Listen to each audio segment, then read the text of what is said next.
বিছানার রক্তের ছোপ ছোপ দাগ। ভাবতে অবাক লাগছে, অমন ফুলের মতো মেয়েটা কিছুক্ষণ আগে নিজের ভালোবাসার মানুষটার কাছে ধর্ষণের শিকার হয়েছে। আচ্ছা, মানুষটার কি একটু বিশ্বাস ছিল না আয়ানার উপর? আয়না তো নিজের অতীতকে ভুলে আরুষের সাথে নতুনভাবে ঘর বাঁধতে চেয়েছিল। এটাই কি তবে ছিল আরুষের ভালোবাসা? যন্ত্রণা সহ্য করতে পারছে না আয়ানা। আবারও জ্ঞান হারায় সে, আর ভাবতে থাকে 1 বছর আগে সেই কাজিনের বার্থডের অনুষ্ঠানের কথা, যেদিন আরুষ প্রথম তার জীবন এসেছিল। 1 বছর আগে। আজ আয়ানার কাজিন সুপ্তি আপুর জন্মদিন। বেশ বড় করে করা হবে অনুষ্ঠানটি। আয়ানাও, তার মা বাবা, অনিন্ত আদ্রিজাকেও ইনভাইট করা হয়েছে। কিছুক্ষণ আগে এখানে এসে পৌঁছেছে তারা। আয়না, আফ্রিদি, মায়া, অনিন্ত আর আদ্রিজার একমাত্র আদরের মেয়ে। এবার ইন্টার ফার্স্ট ইয়ারে পড়ে। খুবই সাধারণের মাঝে অসাধারণ একটা মেয়ে। দেখতে পরীর মতো, গায়ের রং ফর্সা, লম্বা 5 ফুট 6। নামের সাথে তার চেহারারও মিল রয়েছে। এজন্য লাইফে কম প্রপোজাল পায়নি সে, কিন্তু সবাইকে রিজেক্ট করে দিয়েছে। কারণ পড়াশোনা ছেড়ে অন্য কিছু ভাবতে চায় না সে। অনুষ্ঠানটি এত বড় করে করারও একটা কারণ আছে। আজ আয়ানা দুলাভাই মানে সুপ্তির হাজবেন্ড ফাহাদের তার এক স্পেশাল ফ্রেন্ডকে এই অনুষ্ঠানে ইনভাইট করেছে। দেশের বিশিষ্ট শিল্পপতি আব্রাহাম চৌধুরীর একমাত্র ছেলে আরুষ চৌধুরী হলো তার সেই ফ্রেন্ড। গতকালে আমেরিকা থেকে বিজনেস রিলেটেড কাজ শেষ করে বাংলাদেশে ব্যাক করেছে সে। ফাহাদ তার খুব ভালো ফ্রেন্ড বলে তার কথা ফেলতে পারেনি আরুষ, নয়তো যেখানে সেখানে পার্টিতে সে যায় না। তার মতো ইয়াং বিজনেসম্যানকে সব জায়গায় যেতে হয় না। এমনিতে 24 আওয়ার্স সাংবাদিক তার পিছে লেগেই থাকে। তাই আজ কাউকে না জানিয়ে গোপনে সিম্পল ড্রেস পরেই এই অনুষ্ঠানে এসেছে সে। Arush Chowdhury, the famous businessman of Bangladesh. বেশিরভাগ সময় দেশের বাইরে থাকে সে। টাকা পয়সার কোনো কমতি নেই। দেখতে মাশাআল্লাহ, গায়ের রং উজ্জ্বল শ্যামলা, লম্বা 6 ফুট 2। তার চোখে রয়েছে অসম্ভব মায়া। মেয়েরা আরুষ বলতে পাগল, কিন্তু আরুষ তাদের কাউকেই পাত্তা দেয় না। থ্যাঙ্কস দোস্ত, এত ব্যস্ততার মধ্যেও তুই সময় বের করে এসেছিস। একটা চট দিব, থ্যাঙ্কস বেরিয়ে যাবে। তুই একটুও বদলালি না। কেন? কোন সংবিধানে লেখা আছে যে বিজনেসম্যান হলে ছোটকালের বেস্টুকে ভুলে যেতে হয়? হয়েছে, থাম এবার। আর বিয়ে টিয়ে করবি না নাকি? এত মেয়ে তোর পেছে ঘুরে, কাউকে তো চুজ কর। আসলে আমি হলাম একটা সাইকো লাভার। আমার ভালোবাসা অনেক ভয়ঙ্কর। কোনো মেয়ের তা পাওয়ার যোগ্যতা হয়নি। আর যদি কাউকে ভালোবেসে ফেলিস তখন কি করবি? জোর করে হলেও বিয়ে করে ফেলবো, পাগলের মতো ভালোবাসবো। সে হবে শুধু আমার। কেউ আমাদের মাঝে আসলে তাকে শেষ করে দেব। দোহাই লাগে তোর, আমার অনুষ্ঠানে এসে আবার আমার কোনো রিলেটিভের প্রেমে পড়িস না। বেচারি লাইফ শেষ তোর মতো সাইকোর জন্য। এই ভালোবাসা পেতেও ভাগ্য লাগে, ভাগ্য। আচ্ছা, আমার একটা কল করা আছে, আমি একটু বাগানের দিকটাই গেলাম। আচ্ছা যা তাহলে, আমারও একটু কাজ আছে, দেখি সব ঠিকঠাক আছে কিনা। এরই মাঝে আরুষ ফোনে কথা বলতে বলতে বাগানের দিকটায় গেল। এরই মাঝে একটা মেয়েকে দেখে তার চোখ আটকে যায়। বাগানের ঠিক মাঝ বরাবর একটা দোলনা রাখা আছে। সেখানে কোমর পর্যন্ত লম্বা চুলগুলো ছাড়া দিয়ে একটা মেয়ে দোল খাচ্ছে। হালকা বাতাসে তার চুলগুলো উঠছে। অপরূপ মায়া আছে তার কাছে, যা আরুষকে কাছে টানছে। আয়ানার আসলে পার্টিতে বোর লাগছিল, তাই সে বাগানে ফ্রেশ এয়ারের জন্য চলে এসেছে। আর তখনই আরুষ তাকে দেখে প্রেমে পড়ে যায়। এমন কেন লাগছে আমার? আরুষ চৌধুরী কি এই মেয়ের প্রেমে পড়ে গেল নাকি? হবে হয়তো, নয়তো এমন কেন লাগছে? I fall in love. Arush বুঝতে পারলো সে আয়ানাকে ভালোবেসে ফেলেছে। বলা যেতে পারে লাভ এট ফার্স্ট সাইট। কিন্তু হঠাৎ তার ভালোবাসা রাগের রূপ নিল। একটা ছেলেকে দেখলো আয়নার সাথে হেসে হেসে কথা বলছে। তা থেকে আরুষের মাথা ঠিক থাকলো না। কিছুক্ষণ পর এক রহস্যময় হাসি দিয়ে সে সেখান থেকে চলে গেল। যাওয়ার আগে সে বলতে লাগলো, এর ফল তোমাকে ভোগ করতেই হবে মাই লাভ। এদিকে আয়ানা আসলে যে ছেলেটার সাথে কথা বলছিল সে আসলে আয়নার আরেক কাজিন, নাম আশিস। হ্যাঁ মে মার যাবা, আয়না তোর প্রেমে তো আমি ঘায়েল হয়ে গেছি। ইদানিং তুমি খুব মজা করো কিন্তু আশিস ভাইয়া। আশিস আয়নাকে ভালোবাসে, কিন্তু আয়না বুঝতে চায় না। সে সবসময় মজা মনে করে হেসে উড়িয়ে দেয়। এই তোকে না বলছি কখনো আমাকে ভাইয়া ডাকবি না, আমাকে নাম ধরে ডাকবি, নয়তো অন্য কিছু ডাকবি, মনে থাকে যেন। ঠিক আছে মামার ছেলে। মামার ছেলে মানে? তুমি তো বললা ভাইয়া ডাকতে না, তাই আজকে থেকে তোমাকে মামার ছেলে বলে ডাকবো। এ কথা বলে আয়ানা দিল একদম। আশিস সেখানে ঠাঁই মেরে দাঁড়িয়ে রইল আর মুচকি হাসি দিয়ে বলল, একদিন ঠিক তুই আমার ভালোবাসা বুঝবি। এদিকে আয়নাকে ফাহাদ বলেছে গেস্ট রুমে কেক রাখা আছে, সেখান থেকে কেকটা নিয়ে আসতে। কেক কাটার সময় হয়ে গেছে, কিন্তু আয়ানা গেস্ট রুমে গিয়ে দেখে সেখানে লাইট অফ। কেউ কি আছে এখানে? আয়ানা ভাবলো এটা তার মনের ভুল, তাই সে লাইটটা না জ্বালিয়ে কেক খুঁজতে লাগলো। আর তখনই আয়নার পেছন থেকে আরো শেষে আয়নার মুখ চেপে তার দিকে ফিরে নিল।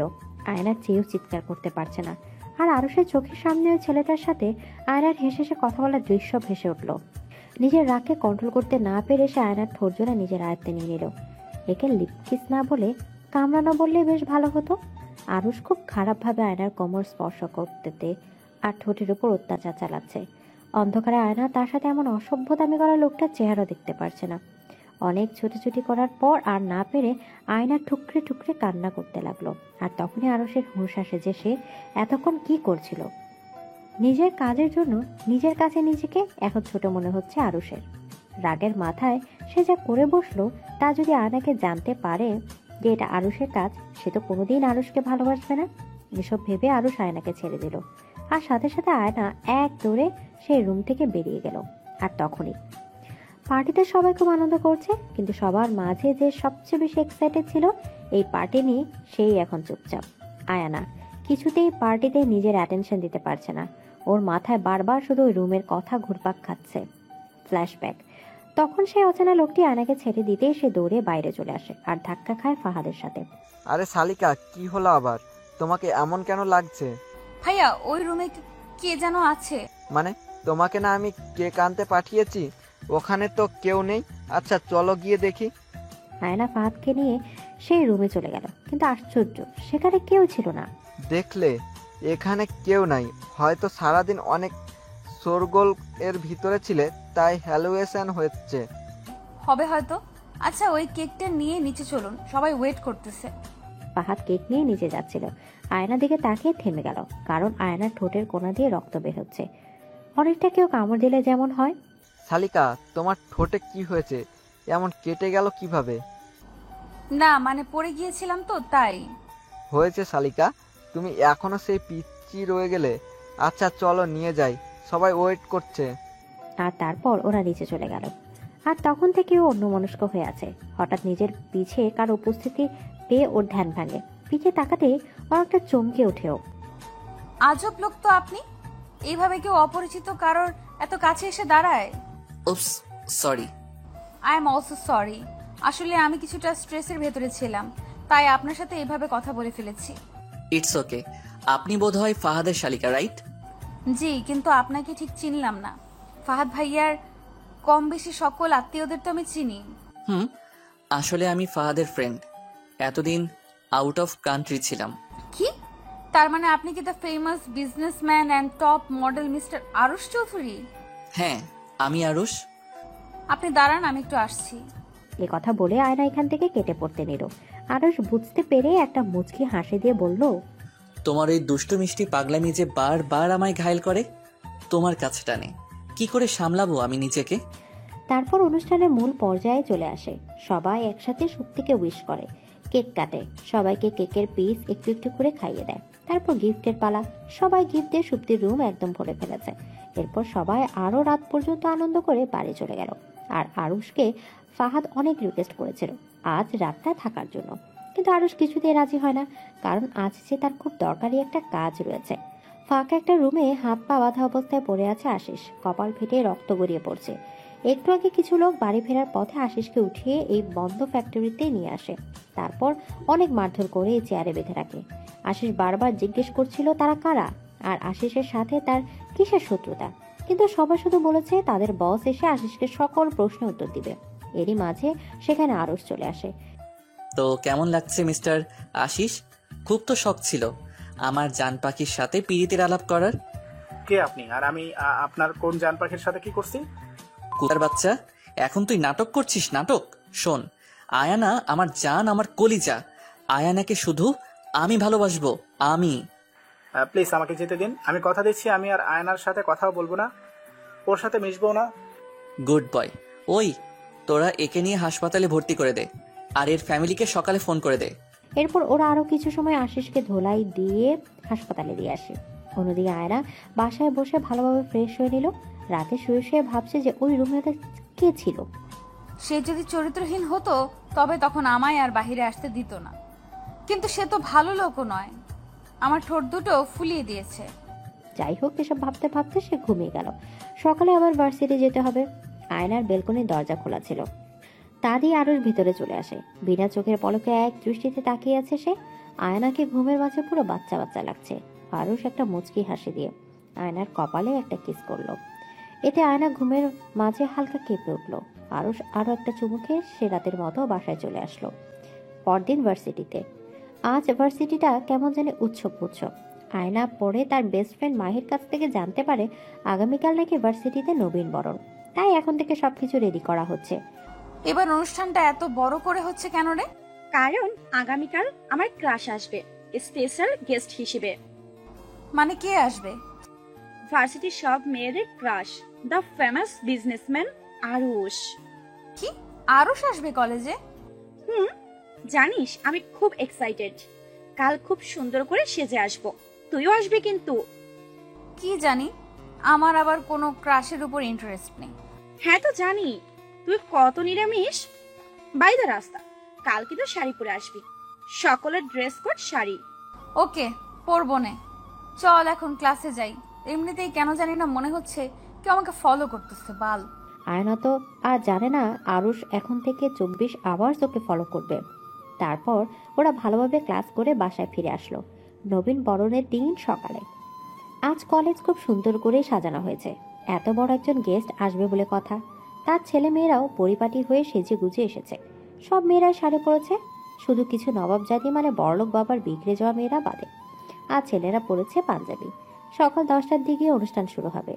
আয়ানা ও মাহি একটু আগে এসেছে, কারণ অনুষ্ঠানের উপস্থাপিকা হিসেবে আয়ানার উপর দায়িত্ব পড়েছে।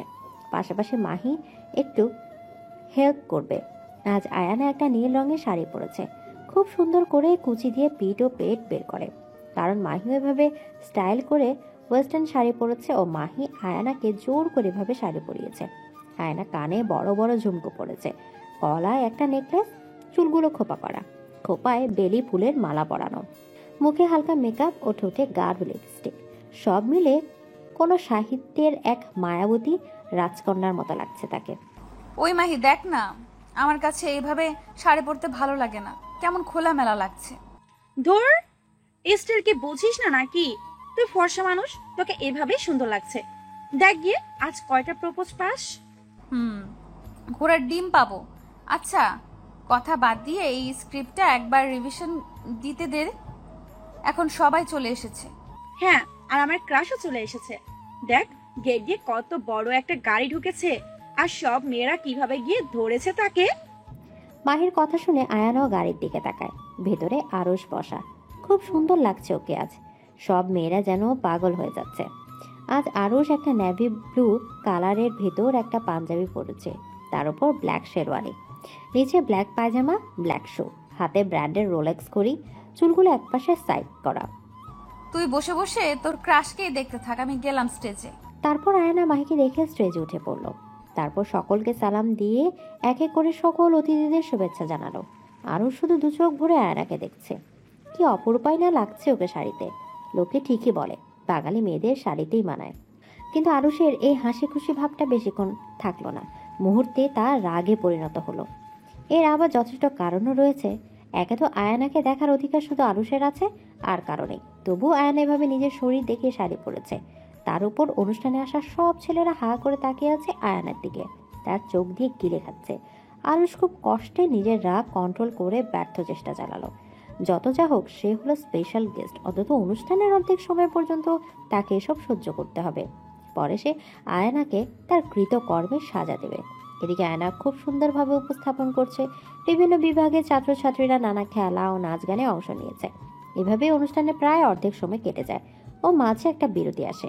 আয়না তার শাড়ির কুচি ঠিক করতে করতে স্টেজের পেছনের রাস্তা দিয়ে বাইরে যাচ্ছিল। এই সময় দিকটা একটু নীরব, তেমন মানুষজন নেই। যখনই আয়না ভাঙা ক্লাসরুমটার পাড়ে দিয়ে যাচ্ছিল, তখনই পেছন থেকে দুটি হাত তাকে সেই ক্লাসরুমে টেনে নিয়ে যায়। আয়না যেই না চিৎকার করতে যাবে, দেখে আরুষ তার মুখ চেপে ধরেছে। আয়না ভীষণ অবাক হয় আরুষের এই ব্যবহারে। আবার আরুষের রাগী চেহারা দেখে ভয়ও পেয়ে যায়। কি সমস্যা তোমার? নিজের শরীর দেখানোর খুব শখ, তাই না? মানে? এখন তুই বাচ্চা হয়ে গেছিস। কি দরকার ছিল এভাবে শাড়ি পরে আসার? তোর উপর শুধু আমার অধিকার আছে, আর কারো না, বুঝেছিস? মানে এসব কি বলছেন আপনি? আর আমার উপরে কিসের অধিকার আপনার? খুব টাকা আছে বলে কি যার তার সাথে অসভ্যতামি করার লাইসেন্স পেয়ে গেছেন নাকি? আমার আর কাউকে চাই না, শুধু তোকে চাই। তুই শুধু আমার, আমি তোকে। কি? আমাকে? বলুন কি? আমার তো মনে হচ্ছে ওই দিন পার্টিতে আপনি আমাকে বাজেভাবে স্পর্শ করতে চেয়েছিলেন। হ্যাঁ, ঠিক বলেছিস, ওটা আমিই ছিলাম। আর আমি এমন কেন করেছিলাম জানিস? কারণ তুই একটা ছেলের সাথে হেসে হেসে কথা বলছিলি, খুব আলগা পিরিত দেখাচ্ছিলি। ছি, আপনি এত খারাপ ভাবতে পারিনি। আপনার মন মানসিকতা খুব নীচ। ও আচ্ছা, আমার এই ব্যবহারে আমি খারাপ? আর তুই যে নিজের শরীর দেখিয়ে বেড়াচ্ছিস, তার মানে কি তুই একটা পতিতা? প্লিজ আরুষ, থামুন। আপনার এই কথাগুলো আমি জাস্ট নিতে পারছি না। কেন? তুই তো আমার খারাপ রূপটা দেখতে চাইলি, এবার দেখ। খুব শখ না তোর খুলে খুলে চলাফেরা করার? তোর ইচ্ছাটা আমি পূরণ করে দিচ্ছি। এ কথা বলে একটা হ্যাঁচকা টান দিয়ে আরুষ আয়নার পুরো শাড়িটা খুলে ফেলল। আর আয়নার ফর্সা শরীরটা খুব বাজেভাবে দেখা যাচ্ছে। কিন্তু আরুষের বাকি ছেলেদের মতো সেদিকে কোনো নেশা নেই। সে তো শুধু আয়নাকে শাস্তি দিতে চেয়েছিল। কিন্তু আয়নার কান্নায় আরুষের রাগ ভাঙে। সে আয়নার কাছে গিয়ে চুপ করে বসে পড়ে। আয়না নিজে দু হাত দিয়ে শরীর জড়িয়ে কান্না করছে খুব। আয়নার কান্না দেখে আরুষের বুকটা ভেঙে টুকরো টুকরো হয়ে যাচ্ছে। আরুষ আয়নার কাছে আসতে নিয়ে আয়না ভয়ে কাঁচুমুচু হয়ে যায়। কারণ সে মনে করেছিল আরুষ তার সাথে খারাপ কিছু করবে। কিন্তু আরুষ তাকে অবাক করে দিয়ে শাড়ির আঁচলটা আয়নার বুকের ওপর পেঁচিয়ে দেয়। আর নিজের হাত দুটো আয়নার গালের উপর রাখে। আর অনেকটা ইমোশনাল হয়ে বলতে লাগে, আমি জানি আমি যা করেছি তাতে তোমার কাছে আমি পৃথিবীর সবচেয়ে নিকৃষ্ট ব্যক্তি, কিন্তু বিশ্বাস করো, আমি চরিত্রহীন নই। আমি তোমাকে খুব ভালোবাসি আয়না, কিন্তু বাকি 8-10টা ছেলের মতো নিজের ভালোবাসার মানুষের সামনে নিজের ভালোবাসার মনের কথাগুলো বলতে পারি না। জানো কেন? 8 বছর বয়সে আমার মা মারা যায়। বাবা তখন আরেকটা বিয়ে করে অন্য দেশে চলে যায়, আমার নামে সব সম্পত্তি লিখে দিয়ে। কিন্তু টাকায় কি মানুষকে সুখ দিতে পারে বলো? যেই বয়সে সন্তানরা মায়ের আঁচলের ছায়ায় বড় হয়, সেই বয়সে আমি অনাথ হয়ে গেছি। আমার দাদা আমাকে দেখাশোনা শুরু করে।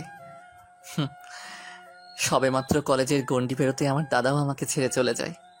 যেই বয়সে ছেলেরা জিএফ নিয়ে ব্যস্ত থাকে, সেই বয়সে পড়াশোনার পাশাপাশি আমাকে পুরো বিজনেস সামলাতে হয়। নিজের একাকিত্ব দূর করার জন্য সব সময় নিজেকে কাজের মাঝে ডুবিয়ে রাখতাম। সময় পেলে ড্রিঙ্কস করে অবসর কাটাতাম। সুন্দর রূপের জন্য অনেক মেয়েরাই আমার জন্য পাগল, কিন্তু আমি তা দিয়ে কি করব? সত্যি ভালোবাসা পাওয়ার লোভ আমাকে চিড়ে চিড়ে খাচ্ছিল। আয়না নিজের অজান্তে চোখ থেকে পানি গড়িয়ে পড়তে লাগলো। আরুষ আরেকটু থেমে আবার বলতে লাগলো, সেদিন পার্টিতে প্রথম তোমাকে দেখেই আমি তোমার প্রেমে পড়ে যাই, অনেকটা সাইকোর মতো। কি করবো বলো? মা বাবার কাছ থেকে তো কখনো শিক্ষা পাইনি, তাই তোমার ভালোবাসায় আমি পাগল হয়ে গিয়েছিলাম। তোমাকে অন্য কারো পাশে সহ্যই করতে পারি না, ভালোবাসাটা চেয়েও প্রকাশ করতে পারি না। এটা আমার ব্যর্থতা। কিন্তু বিশ্বাস করো, আমি খারাপ নই। আমি আর 4-5টা সাধারণ মানুষের মতো সঙ্গী চাই। আমার একাকিত্ব দূর করতে চাই। আমি তোমাকে চাই। আয়না এতক্ষণ চুপ করে এক দৃষ্টিতে আরুষের দিকে তাকিয়েছিল। হঠাৎ আয়না আরুষকে অবাক করে। নদীর তীরে বসে আছে দুজন। নদীর স্রোত তার আপন গতিতে চলছে। আর আয়না চুপচাপ নদীর পানির দিকে তাকিয়ে আছে। আর আরুষ সে তো সূর্যাস্তের এই স্নিগ্ধ আলোয় আয়নাকে দেখছে। কিছুক্ষণ নীরব থাকার পর আরুষ বলে উঠল, আমি কিন্তু আমার জবাবটা পাইনি। কিসের জবাব? ওই যে তখন তুমি আমার কথা শুনে এভাবে আমাকে জড়িয়ে ধরলে কেন? তুমি কি আমায়? অনুতাপের জন্য। আপনার কথা না জেনে আপনাকে এত কথা শুনিয়েছি, তাই ভীষণ অনুতপ্ত হচ্ছিলাম। এর বেশি কিছু না। আর আপনি যদি ভেবে থাকেন আমি আপনাকে ভালোবেসে ফেলেছি, এটা আপনার ভুল ধারণা। আপনি আমার সাথে যেই ব্যবহার করেছেন। সরি, আসলে তোমার পাশে কেন জানি আমি কাউকে সহ্যই করতে পারি না। বুঝলাম। বাই দ্য ওয়ে, আমি বাড়ি যাব, এমনিতেই অনেক লেট হয়ে গেছে। আয়ানা, আমি একটা রিকোয়েস্ট করব, রাখবে? চেষ্টা করব। আগামী 7টা দিন তুমি কি আমার প্রেমিকা হবে? মানে? টেনশন নিও না, আমি কখনো তোমার উপর জোর করব না, আর তোমাকে বাজেভাবে টাচ করব না। তুমি শুধু 7 দিন আমার সাথে সময় কাটাবে। এতে কি হবে? আমার বিশ্বাস তুমি এই কয়েকদিনে আমাকে ভালোবেসে ফেলবে। প্লিজ আয়ানা, রাজি হয়ে যাও। এরপর কখনো তোমাকে আমি ডিস্টার্ব করব না। যদি রাজি না হই? তোমাকে নিয়মিত জ্বালাবো। তুমি যদি আমার না হও তো তোমাকে শেষ করে দেব, তারপর নিজে সুইসাইড করব। এইটাকে রিকোয়েস্ট না বলে থ্রেট বললেও পারতেন। তোমার যা ইচ্ছা ভাবো। ঠিক আছে, আমি রাজি, কিন্তু 7 দিন পরে যদি আমি আপনাকে ভালো না বাসি, আপনি কোনোদিন আপনার এই চেহারা আমাকে দেখাবেন না। দেখাবো না, প্রমিস? ঠিক আছে, আপনার 7 দিন এখন থেকে শুরু হলো। আজ তো পুরো দিন প্রায় শেষ। তো আমার ইচ্ছা। ওকে, তবু আমি হ্যাপি। চলো তোমাকে বাসায় দিয়ে আসি। আমি নিজেই যেতে পারবো। কথা বলে আয়ানা যেতে নিতেই আরুষ ওকে সোজা কোলে তুলে নিল। আয়ানা অনেক নাড়াচাড়া করলেও আরুষ ওকে নামায়নি, একদম সোজা ওর BMW গাড়িতে নিয়ে বসালো। তুমি এখন আমার জিএফ, তাই আমি যেভাবে বলবো সেভাবেই চলবে। আরুষ একটা মুচকি হাসি দিয়ে আয়নাকে বাসায় পৌঁছে দিল। ইন দ্য নাইট আয়না বারান্দায় বসে বসে ধোয়া ওঠা গরম কফি খাচ্ছে আর আরুষের কথা ভাবছে। সত্যি ছেলেটা ওর লাইফে অনেক বেশি স্ট্রাগল করেছে, তাই হয়তো এত জিদি। কিন্তু একটা কথা মানতে হবে, আরুষের ব্যবহৃত রাস্তাটি ভুল হলেও ওর ভালোবাসাটা সত্যি। কিন্তু কেন জানে আয়না নিজ থেকে চেয়েও আরুষের মতো একটা ছেলেকে নিজের বিএফ মানতে পারছে না। সব মেয়েদের স্বপ্ন আরুষের মতো একটা কিউট রোমান্টিক বিএফ থাকুক, যেখানে তাকে সাইকোর মতো ভালোবাসবে। কিন্তু আয়ানা এমন কাউকে পেয়ে তো হঠাৎ ও খেয়াল করলো ওর পিছে কেউ দাঁড়িয়ে আছে। আ এই চুপ। আমি আপনি এত রাতে এইখানে কেন? নিজের জিএফকে দেখতে আসলাম। যান এখান থেকে, আম্মু দেখলে আমি শেষ। আগে এটা ধরো। এত চকলেট কেন? কারণ আমি জানি তুমি চকলেট কত লাইক করো, তাই আনলাম। এটা রাখো, আমি চলে যাব পাক্কা। দিন, রাখছি। হ্যাপি? এবার চলে যান। আরও যেতে নিয়ে হুট করে আয়নার কাছে চলে আসলো, কপালে একটা চুমু দিয়ে দিল এক লাফ। আসলে নিচে আরুষ আগে থেকে সব রেডি করে রেখেছিল যেন পড়ে না যায়। পাগল।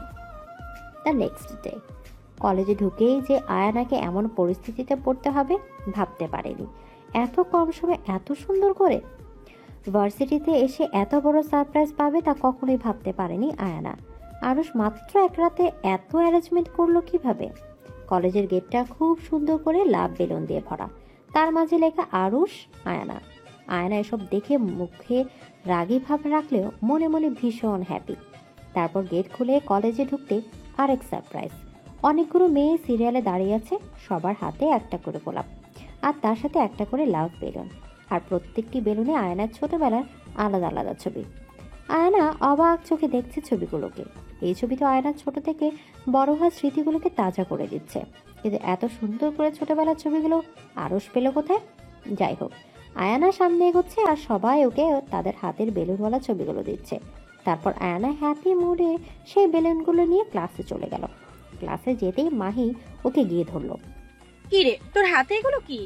মুড়ি খাবি? দিমু না। আমারে কি তোর অন্ধ মনে হয়? এগুলো লাভ বেলুন, নিশ্চিত দুলাভাই ছিল। সব যেহেতু জানিস তো জিজ্ঞেস করিস কেন? এক সেকেন্ড, তোর দুলাভাইকে? কে আবার? আমার ক্রাশ মিস্টার আরুষ। সব সময় বেশি বুঝিস। ও তাই? তাহলে তুই ওর পাগলামি সহ্য কেন করিস? ও আমাকে একটা শর্ত দিছে। আচ্ছা এসব বাদ, তুই জানি আমাকে কি বলবি?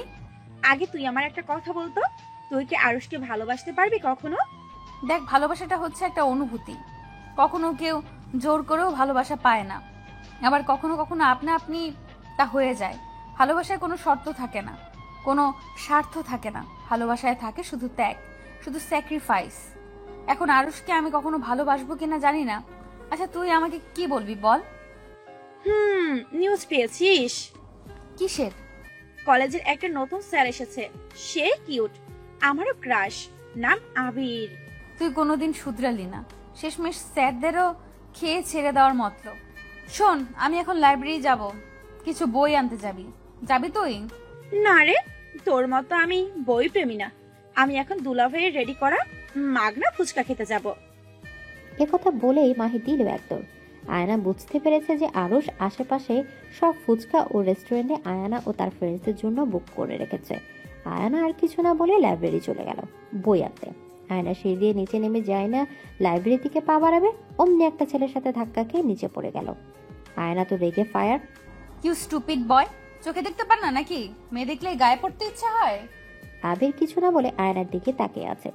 এই সেই মেয়ে যার জন্য আরুষ এই কলেজে প্রফেসর হিসেবে জয়েন করেছে। এই মেয়ে হলো আরুষের দুর্বলতা, কিন্তু একে আপাতত কিছু করবে না আবির। যখন আরুষ ও আয়না দুজনে খুব ক্লোজ হবে, তখনই আবির তার প্রতিশোধ নেবে। এসব ভেবে একটা ডেভিল স্মাইল দিল আবির। আবির চৌধুরী দেখতে অসম্ভব কিউট, লম্বা 6 ফুট 2 ইঞ্চি, একজন প্রফেসরের ব্যর্থ বিজনেসম্যান। তার জন্য অবশ্যই আরুষ দায়ী। আরুষের শত ভাই হলো আবির। জনমের শত্রুতা দুজনের মাঝে, বাকিটা গল্পে জানবেন। কানে শুনতে পান না নাকি? জবাব দিন বেয়াদব। এখন আমি শুনতে পারছি না, কিন্তু কিছুক্ষণ পর যখন তোমার কানের উপর একটা থাপ্পড় দিব তখন তুমি শুনতে পারবে না। আয়ানা তো আবিরের কথা শুনে পুরো অবাক। হঠাৎ ওর মাহির বলা নতুন টিচারের কথা মনে পড়লো। আয়ানা তো লজ্জায় শেষ। যদি এই সেই টিচার হয় তবে তো আয়নাকে খারাপ ভাববে। কথা ভেবে কপা কপা কণ্ঠে আয়না জিজ্ঞেস করলো, কে আপনি?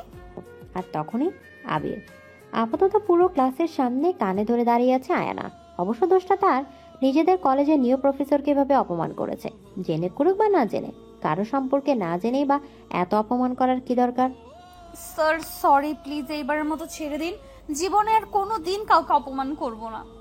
সেটা আমাকে এত কিছু বলার আগে ভাবা উচিত ছিল। যাই হোক, অনেকক্ষণ দাঁড়িয়েছিলে, so now you can go. আবিরের বলতে দেরি নেই, এক দৌড়ে আয়না তার সিটে গিয়ে বসলো। তাদেরকে সবার রিয়াকশন। কি রে, আমাকে এত বড় বড় করে লেকচার দিয়ে এখন নিজে এটা কি করলি? তোর টিটকিরি মারিস না। আমি যদি জানতাম সে আমার টিচার, তবে মরে গেলেও এমন মিসবিহেভ করতাম না। এভরিবডি অ্যাটেনশন প্লিজ, সবাই আজকে নিউ লেসন বের করো। তারপর সবাই যথারীতি ক্লাস করলো। সারাদিন ক্লাস করে বাসায় এসে আয়ানা একটা লম্বা শাওয়ার নিয়ে টাওয়াল পেঁচিয়ে বের হলো। আয়ানা দাঁড়িয়ে আছে আয়নার সামনে আর কথা বলছে নিজের সাথে নিজে। কি আছে রে তোর ভেতরে আয়না, যে এত মেয়ে থাকে আরুষের মতো স্পেশাল কেউ তোকেই চুজ করলো? আচ্ছা তুই বা এত কেন ভাবছিস আরুষকে নিয়ে? আবার প্রেমে টেমে পড়লি নাকি? এসব ভাবতে ভাবতেই আনমনে হেসে উঠলো আয়ানা। তখনই ওর ফোনটায় একটা মেসেজ আসলো আননোন নাম্বার থেকে। আয়ানা মেসেজ দেখে বুড়োই শট। সেখানে লেখা ছিল, বুঝলাম আমার প্রেমে পড়েছ, তাই বলে এভাবে টাওয়েল পেঁচিয়ে আর কতক্ষণ দাঁড়িয়ে থাকবে? যাও গিয়ে চেঞ্জ করো, আর জানালা খোলা রাখবে না, যদি অন্য কেউ দেখতো তো। যাই হোক, আয়ানা বুঝে গেছে আরুর জানালা দিয়ে ওকে দেখছে আর ও সব কথা শুনে ফেলেছে। তাই ও এক দৌড়ে জামা নিয়ে চলে গেল বাথরুমে। তারপর আরুষও একটা মুচকি হাসি দিয়ে আয়নার জন্য নিয়ে আসা শাড়িটা ও একটা চিরকুট জানালা দিয়ে ভেতরে ফেলে চলে গেল। আয়না বের হয়ে দেখে ওর খাটের উপর একটা পার্সেল। সেটা খুলে দেখে ভেতরে খুব সুন্দর একটা গোলাপি শাড়ি আর একটা চিরকুট, সেখানে লেখা, গোলাপি রঙে তোমাকে দারুণ মানাবে। কাল 14ই ফেব্রুয়ারি, ভ্যালেন্টাইন্স ডে। আমার জন্য অবশ্যই তোমার সাথে কাটানো প্রতিটা দিনই সমান। তবুও কাল একটু শাড়িটা পরে সেজে বাড়ির সামনে মেইন রোডটা এসো, তোমাকে নিয়ে একটা জায়গায় যাব।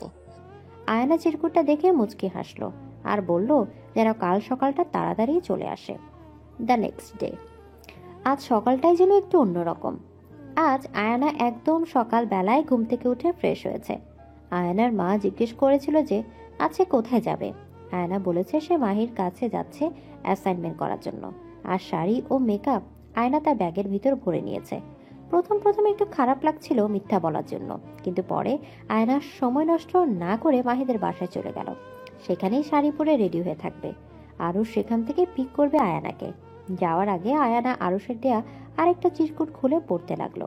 তোমার ওই কাজল কালো চোখ দুটি যে আমায় পাগল করে দিবে। ওই মায়াবী চোখের প্রেমে আমি অনেক আগেই পড়েছি, কাল আবার পড়তে চাই প্রিয়। আয়ানা আরুষের দেয়া গোলাপি শাড়িটা পরেছে। হাত ভর্তি গোলাপি চুড়ি, চুলগুলো ছাড়া, কানে গোলাপি পাথরের দুল ও একপাশে কানে একটা গোলাপ দেয়া। শাড়ির আঁচল একপাশে ফেলানো, পুরাই একটা ফ্লাওয়ার কুইনের মতো লাগছে। আরুষ মাহিদের বাড়ির সামনে আসলো। দেখে আয়না নিজেই যেন একটা গোলাপ ফুল। গাড়ি থামিয়ে আরুষ হা করে আয়নাকে দেখছে, যেন প্রায় আউট অফ কন্ট্রোল হয়ে যাবে। কিন্তু না, আরুষ তেমন কিছুই করবে না। কারণ সে আয়নাকে কথা দিয়েছে। আরুষ কিছুক্ষণ তাকিয়ে থেকে গম্ভীর সুরে আয়নাকে বলল, গাড়িতে ওঠো। উঠবো। উঠতেই তো বললাম। কিছু বলবেন না, এমনিই উঠবো। আজব তো, কি বলবো? ওঠো তুমি। আয়না কিছু না বলে রাগ দেখে উঠে পড়ল। সারা পথ আয়না মুখ ফুলিয়ে বসেছিল। ও আসলে আশায় ছিল আরুষ ওকে কিছু বলবে, ওর একটু প্রশংসা করবে, কিন্তু আরুষ তা না করায় আয়নার মুড অফ হয়ে গেল। তার মানে আজ আমাকে একটুও সুন্দর লাগছে না, তাই হয়তো আরুষও কিছু বলছে না। আমাকে দেখতে খুব খারাপ দেখায়। আরুষ আয়নার ব্যাপারটা বুঝতে পেরে একটা টেডি স্মাইল দিল। নির্দিষ্ট জায়গায় এসে আরুষ আয়নার চোখ একটা রুমাল দিয়ে বেঁধে দিল। আয়নার একটু ভয় ভয় করছে। তখনই আরুষ আয়নার পাশে গেট খুলে দিল আর আয়নাকে নামতে বলল। আমরা এসে গেছি, নামো। আয়না আরুষের কথা মতো গাড়ি থেকে নামলো। আরুষ সাথে সাথে ওকে কোলে তুলে নিল। কিছু দূর হাঁটার পর আরুষ আয়নাকে নিচে নামিয়ে চোখ খুলে দিল। আয়না আস্তে আস্তে ওর চোখ দুটো মিলল। আয়না হা করে তাকিয়ে আছে। এমনিতেই আজ আকাশ একটু মেঘলা। খোলা আকাশের নিচে একটা সুন্দর আঁকাবাঁকা নদী।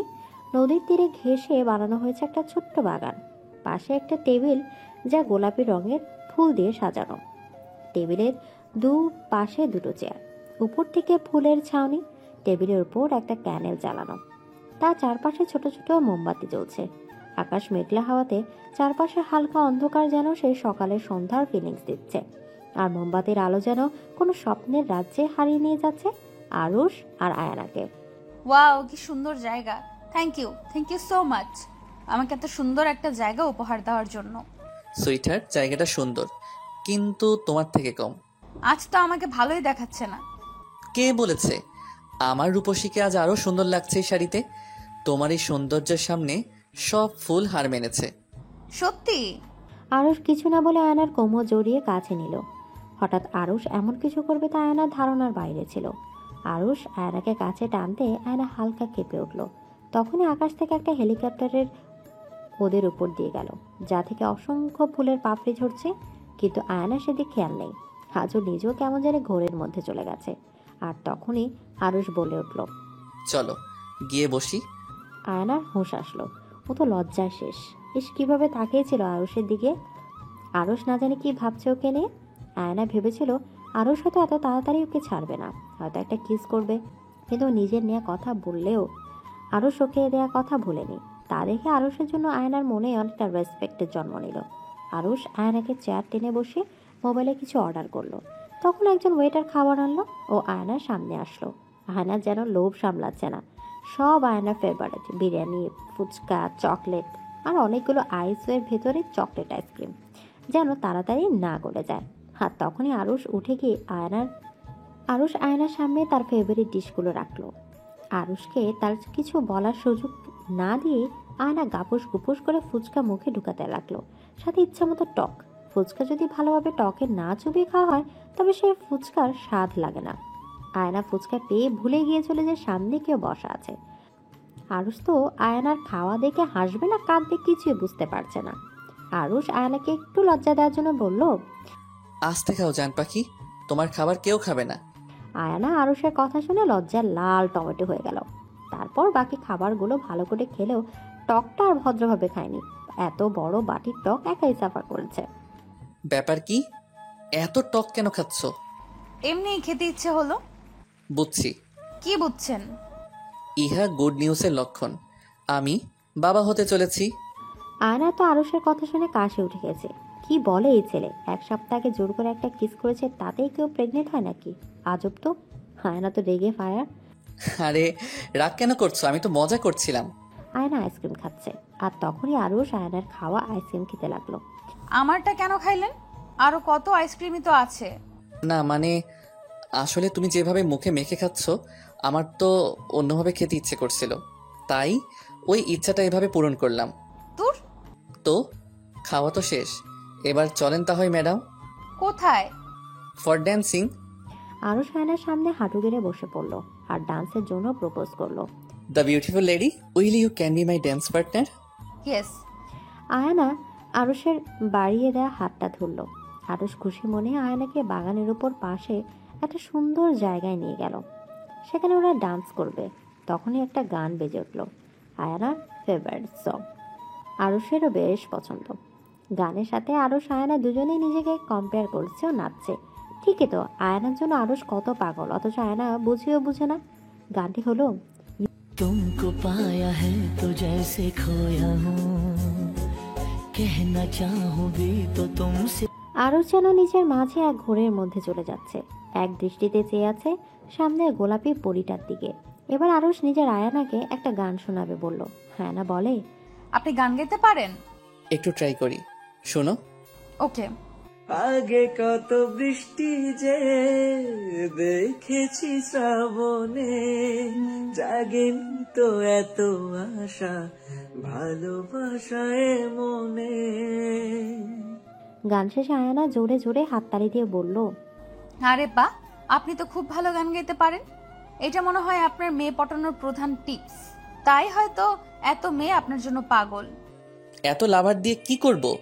যদি আমি যার জন্য সাইকো লাভার হলাম সেই যদি পাত্তা না দেয়? আপনি তো চাইলে অনেক ভালো মেয়ে পেতে পারেন। আমার অত ভালো মেয়ে চাই না, শুধু একজনকে চাই। আমার ওই একজন হলেই হবে। আয়না আর কিছু বলল না। হঠাৎই বৃষ্টি শুরু হয়ে গেল। আরশ তো এক দৌড়ে পাশের একটা ভাঙা ছাউনির নিচে গিয়ে দাঁড়ালো। বারবার আয়নাকে ডাকছে, কিন্তু আয়না তো বৃষ্টি বলতে পাগল। ও আরও বাগানের মাঝে গিয়ে দুহাত মেলে চারপাশে ঘুরছে আর খুশিতে আত্মহারা হয়ে পড়েছে। আর তখনই প্রবল বৃষ্টিতে আয়না ভিজে একাকার। দুহাত মেলে আয়না বৃষ্টিতে ভিজছে আর হাসছে। আরশকে এক ধ্যানে তাকিয়ে আছে আয়নার দিকে। জর্জেটের পাতলা শাড়িটা বৃষ্টিতে ভিজে পুরো শরীরের সাথে লেপটে গেছে, কিন্তু আরশের সেদিকে কোনো খারাপ নজর নেই। সে তো আয়নার মিষ্টি হাসি দেখেই ব্যস্ত। আয়নার এতক্ষণ খেয়াল না থাকলেও এখন সে বেশ বুঝতে পারছে সে যে কত বড় বাচ্চামো করে ফেলেছে। আরশ তো আয়নাকে দেখতে দেখতে একদম কাছে চলে এসেছে। আর তখনই আয়নাকে পেছনে ফিরতেই তার চুলের পানি দিয়ে আরশের মুখের অবস্থা 12টা বেজে গেছে। আর আরশও ওই প্রথম বৃষ্টিতে ভিজেছে। আয়না দূরে যেতে নিলেই আরশ ওকে জড়িয়ে ধরল। আয়না নিঃশ্বাস যেন বেরিয়ে গেছে। আর তখনই আরশ নিজের অজান্তে আয়নার কপালে একটা কিস করে বসলো। আয়নাও কিছু বলছে না বলে আরশ ভেবেছে হয়তো আয়না রাগ করেছে। এভাবে সেখান থেকে চলে আসতে নিলেই আয়না আরশকে কাছে টেনে নিল। আরশ তো পুরোই শক।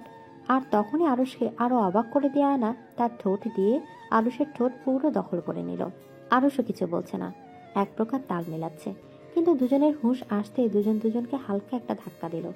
আয়না লজ্জায় শেষ। আর তখনই আরশ পরিস্থিতি স্বাভাবিক করতে বলল, চলো, বৃষ্টি বেড়েই যাচ্ছে, তোমাকে বাসায় দিয়ে আসি। আয়না কিছু বলল না, শুধু মাথা নাড়িয়ে হ্যাঁ সূচক নির্দেশনা দিল। আরশ আয়নাকে গাড়িতে নিয়ে ওর বাসায় পৌঁছে দিল। গাড়ি থেকে নামার আগে আরশ আয়নাকে একটা নাপার সিরাপ খাইয়ে দিল। আয়না মনে মনে ভাবলো ছেলেটা যেমন ভালোবাসে ততটা কেয়ারও করে। কালই আয়না আরশকে বলে দিবে যে সে আরশকে ভালোবাসে। শুনুন, বলবে কিছু? কালকে আমি আপনাকে কিছু বলবো। ওকে, বলবে, সমস্যা নেই। কালকে তোমাকে একটা স্পেশাল জায়গায় নিয়ে যাব, সেখানে গিয়ে যা বলার বলবে। আচ্ছা। তারপর আয়না ওর বাসায় চলে গেল। মাঝপথে ড্রেস চেঞ্জ করে এসেছিল, তাই বাসায় কেউ বুঝতে পারেনি। খোলা আকাশের ছাদের এক কোণে পা ঝুলিয়ে বসে আছে আরশ। আজ আকাশের চাঁদটা একটু বেশি সুন্দর। কাল আরো সুন্দর লাগবে দেখতে, কারণ আগামীকাল তো পূর্ণিমা। আর তার সাথে আগামীকাল হয়তো আয়নারও তার ভালোবাসার কথাটা বলবে।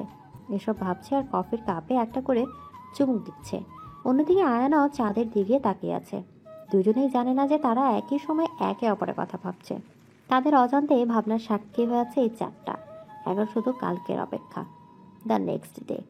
আজ আয়ানার মনটা খুব ভালো। যথারীতি আজকেও খুব সুন্দর করে পরিপাটি হয়ে কলেজে এসেছে সে। আজ কলেজ ছুটি দিলে বাসায় না গিয়ে আরুষের কাছে যাবে। এসব ভাবনার মাঝেই তৃতীয় পিরিয়ড শেষে মাহিও আয়নার স্কুলের পেছনের গাছের তলা গিয়ে বসলো। তো বল, তোর প্রেমের কি খবর? ভালোই তো। যাক বাবা, শেষে অন্তত স্বীকার করলি যে তুই আরুষ চৌধুরীর প্রেমে পড়েছিস। এখনো ওকে বলিনি, তবে আজ বলবো। তোর কি খবর? আমার তো আর তোর মতন ভাগ্য নেই যে সাইকো লাভার পাবো, তবে একজনকে বেশ ভালো লাগে। তা কে সে? মেঘ, তার নাম মেঘ। সবচেয়ে অবাক করার বিষয় হলো সে আরুষের বেস্ট ফ্রেন্ড। তবে তো বেশ ভালোই হলো, কিন্তু তোর সাথে পরিচয় কিভাবে? সে এক লম্বা কাহিনী, পরে বলবো। মাহি ও আয়ানা কথা বলছিল, এর মাঝে সেখানে একটা মেয়ে আসলো। দুজনেই মেয়েটার দিকে তাকালো। শ্যামল বর্ণের মেয়েটার চেহারায় অনেক মায়া। পরনে খুব কম দামি একটা থ্রি পিস, দেখে খুবই সিম্পল পরিবারের মেয়ে মনে হচ্ছে। মেয়েটা কেমন যেন অসহায় দৃষ্টিতে তাকিয়ে আছে আয়ানার দিকে। আয়ানাই বলতে লাগলো, কে তুমি আপু, কিছু বলবে? মেয়েটা কিছু বলছে না। ভয়ে ওর হাত পা কাঁপছে, বারবার এদিক সেদিক তাকাচ্ছে, মনে হচ্ছে কেউ ওকে ভয় দেখাচ্ছে। আয়ানাও ব্যাপারটা বুঝতে পারলো। কিছু কি বলবে আপু? কাউকে কি ভয় পাচ্ছো? একটু সাইডে আসবেন? নিশ্চয়ই। এবার বল। দোহাই আপনার, আরুষের জীবন থেকে সরে যান। আমি চাই না আমার মতো আপনার লাইফটাও শেষ হোক। কি যাতা বলছেন? আরুষ খুবই ভালো ছেলে, আমাকে ভালোবাসে। ভালোবাসা? ওর মতো ছেলে ভালোবাসতে জানে না, ও শুধু ঠকাতে জানে। Enough is enough. অনেক শুনেছি আপনার ফালতু কথা। আর না, আপনার এসব কথার কোনো প্রুফ আছে? আছে। ও আমাকেও ঠকিয়েছে। ও শুধু মেয়েদের শরীর চায়, এমন পাগলের মতো ভালোবাসার অভিনয় করে। একবার ওই দেহটা পেলে তাকে ছেড়ে দেয়। ওদের মতো হাই ক্লাস ছেলেরা এমনই হয়। না হয় একবার ভাবো, এত ভালো ভালো মেয়ে থাকতে ও তোমাকেই কেন চুজ করলো, ভাবো। চুপ, একদম চুপ। তুই একটা ফ্রড। আমাকে পারলে তোর একটা কথার প্রুফ দে। এই যে আপু, প্রুফ।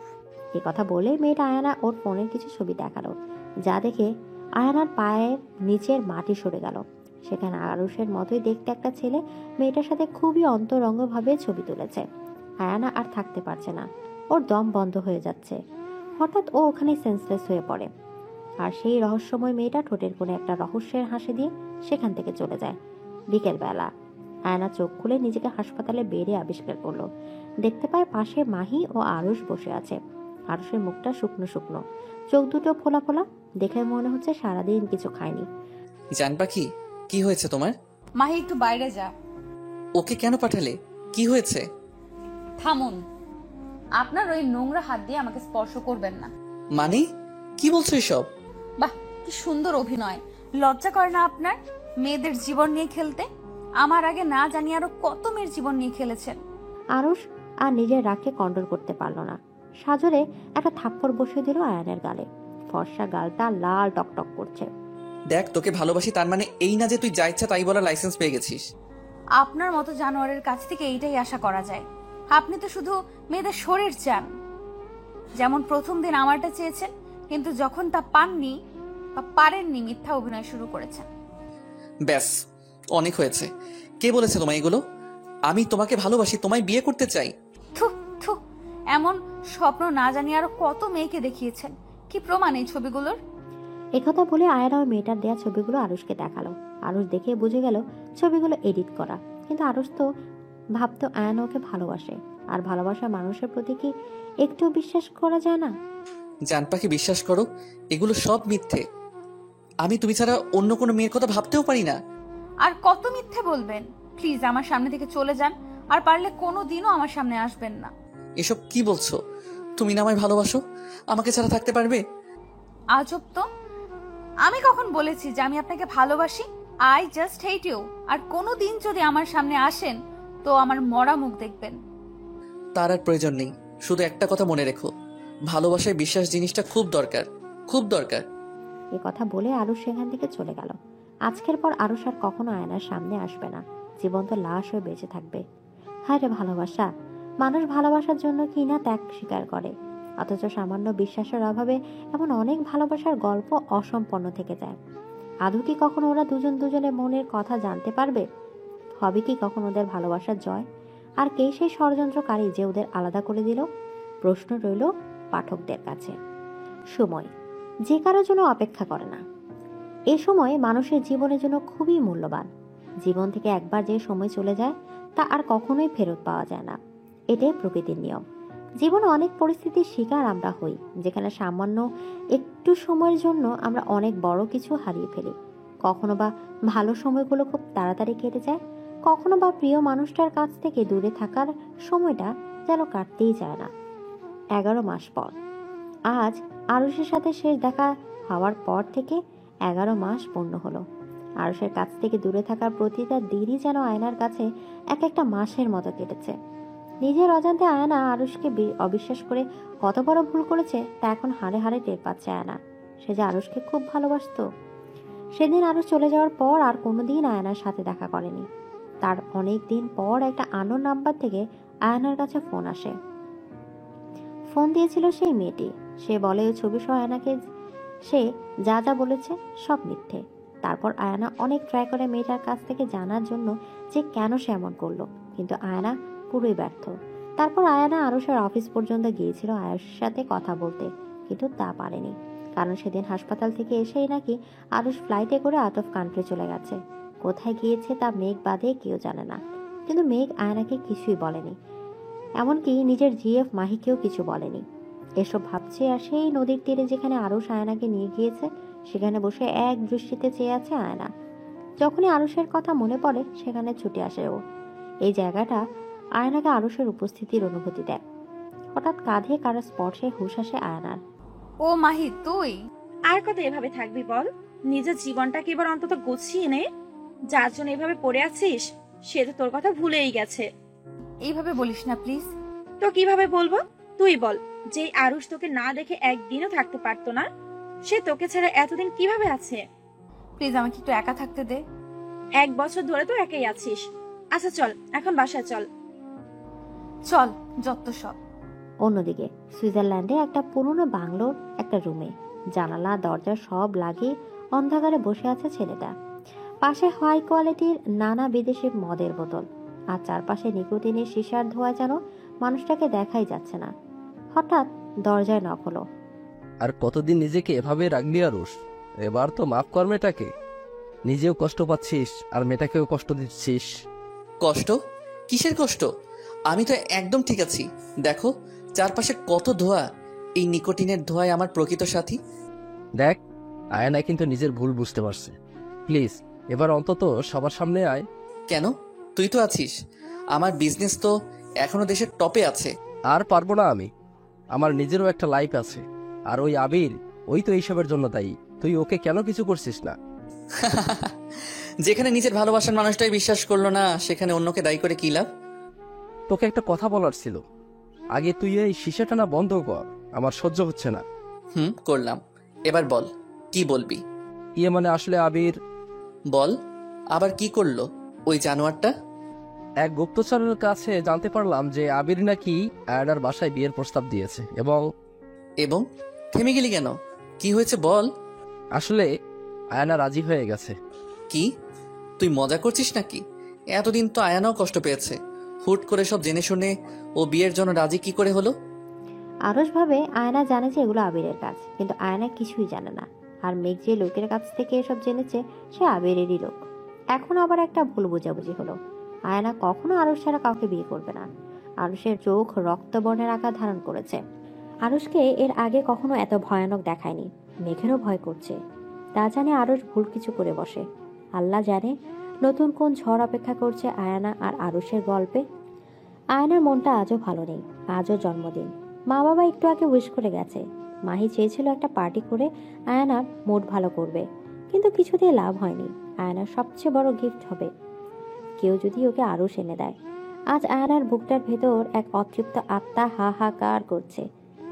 আজকে যদি আরুষের দেখা পেত আয়না। এসব ভাবতে ভাবতে বাসায় ফিরেছিল আয়না। একদিকে আরুষের কোনো খোঁজ নেই, তার উপর মা বাবা হঠাৎ করে বিয়ে দেওয়ার জন্য উঠে পড়ে লেগেছে। অনেক কষ্টে আয়না মাকে রাজি করিয়েছে যে সে বিয়ে করবে, কিন্তু আরুষ বাদে অন্য কোনো ছেলেকে না। এই জন্য একটা মিথ্যে কথা বলেছে সে। মাকে বলেছে আরুষ ওর বিয়ে, এবং খুব তাড়াতাড়ি আরুষ চৌধুরী আয়নার বাবার কাছে বিয়ের প্রস্তাব নিয়ে আসবে। এসব ভাবতে ভাবতে কখন যে বাসায় ফেরার পথে জায়গার অন্য পথে পাড়ি দিয়েছে তার খেয়াল যেন একদমই নেই আয়নার। যখন বুঝতে পারলো সে ভুল পথে এসে পড়েছে, তখন আবার পেছন দিকে চলতে লাগলো। দূর, আবার ধ্যানে পড়ে গিয়েছিলাম। এমনিতেই সবাইকে ট্রিট দিতে দিতে দেরি হয়ে গেছে। আশেপাশে অন্ধকার, যাই তাড়াতাড়ি বাসায় যাই। তখনই পেছন থেকে কেউ বলে উঠলো, বাহ, ভেবেছিলাম ভালোবাসা হারিয়ে কষ্টে আছেন, তা তো দেখি ভালোই দিনকাল কাটছে। এতদিন পর প্রিয় মানুষটার কণ্ঠ শুনতে পেয়ে যেন হৃদয় জুড়িয়ে যাচ্ছে আয়নার। পেছনে ফিরে তাকিয়ে দেখে এক দৃষ্টিতে আটকে যায় আয়নার। এতদিন পর সেই চেনা মুখ। ভালোবাসার মানুষটিকে সামনে পেয়ে আর যেন ঠিক থাকা যাচ্ছে না। কত বদলে গেছে ও। চোখের নিচে কালো দাগ, শুকিয়ে কাঠ হয়ে যাওয়া শরীর, দামি পারফিউমের জায়গায় মদের গন্ধ যেন মানুষটাকে বদলে দিয়েছে। আয়না আরুষের এমন অবস্থা থেকে কান্নায় ভেঙে পড়ে। আরুষের বলে একটু আগের সেই কথা যেন একদমই ভুলে গেছে আয়না। ছুটে গিয়ে জড়িয়ে ধরে তাকে। আরুষ? আরুষ কিছু বলছে না। আজ কতদিন পর নিজের ভালোবাসাকে কাছে পেয়েছে। নিজের ভালোবাসার মানুষের কাছ থেকে দূরে থাকার যন্ত্রণাটা অনেক। আরুষের ইচ্ছা করছে শক্ত করে আয়নাকে জড়িয়ে ধরতে, কিন্তু আরুষ তো পারছে না। আরুষের কলিজাটা দুমড়ে মুচড়ে শেষ হয়ে যাচ্ছে। আরুষ নিজেকে শক্ত করলো, নিজেকে বুঝ দিতে লাগলো। না আরুষ, তোকে নিজেকে সামলাতে হবে। এই মেয়ে ছলনাকারী, তোকে ধোকা দিয়েছে। যার জন্য নিজের জীবনটা শেষ করে দিল, সেই তোর শত্রুকে আপন করে নিয়েছে। এর শাস্তি তোকে এই মেয়েকে দিতে হবে আরুষ। তোকে টর্চার করতে হবে, রোমান্টিক সাইকো টর্চার। এসব মনে মনে ভেবে আরুষের মায়াবয় চাহনি সবার মাঝে ঘৃণার রূপ নিল। আরুষের চোখে এখন শুধু প্রতিশোধ আর ঘৃণার আগুন। ওই রাগই পারে মানুষকে ধ্বংস করে দিতে। এর আগের বসে আজ আরুষ ভুল কিছু করে বসবে। হঠাৎ আয়না বুঝতে পারলো ও চুলের মুঠিকে শক্ত করে ধরেছে। আয়না মাথা উঠিয়ে দেখে আরুষ রাগী ভাবে চেয়ে আছে আয়নার দিকে। এই কোন আরুষকে দেখছে আয়না? আরুষ কি করছো? আমার লাগছে। ইস, খুব লাগছে না? আমি তো এখনো কিছু করলামই না, এখনই লাগছে। ইস, কি সব বলছো আরুষ?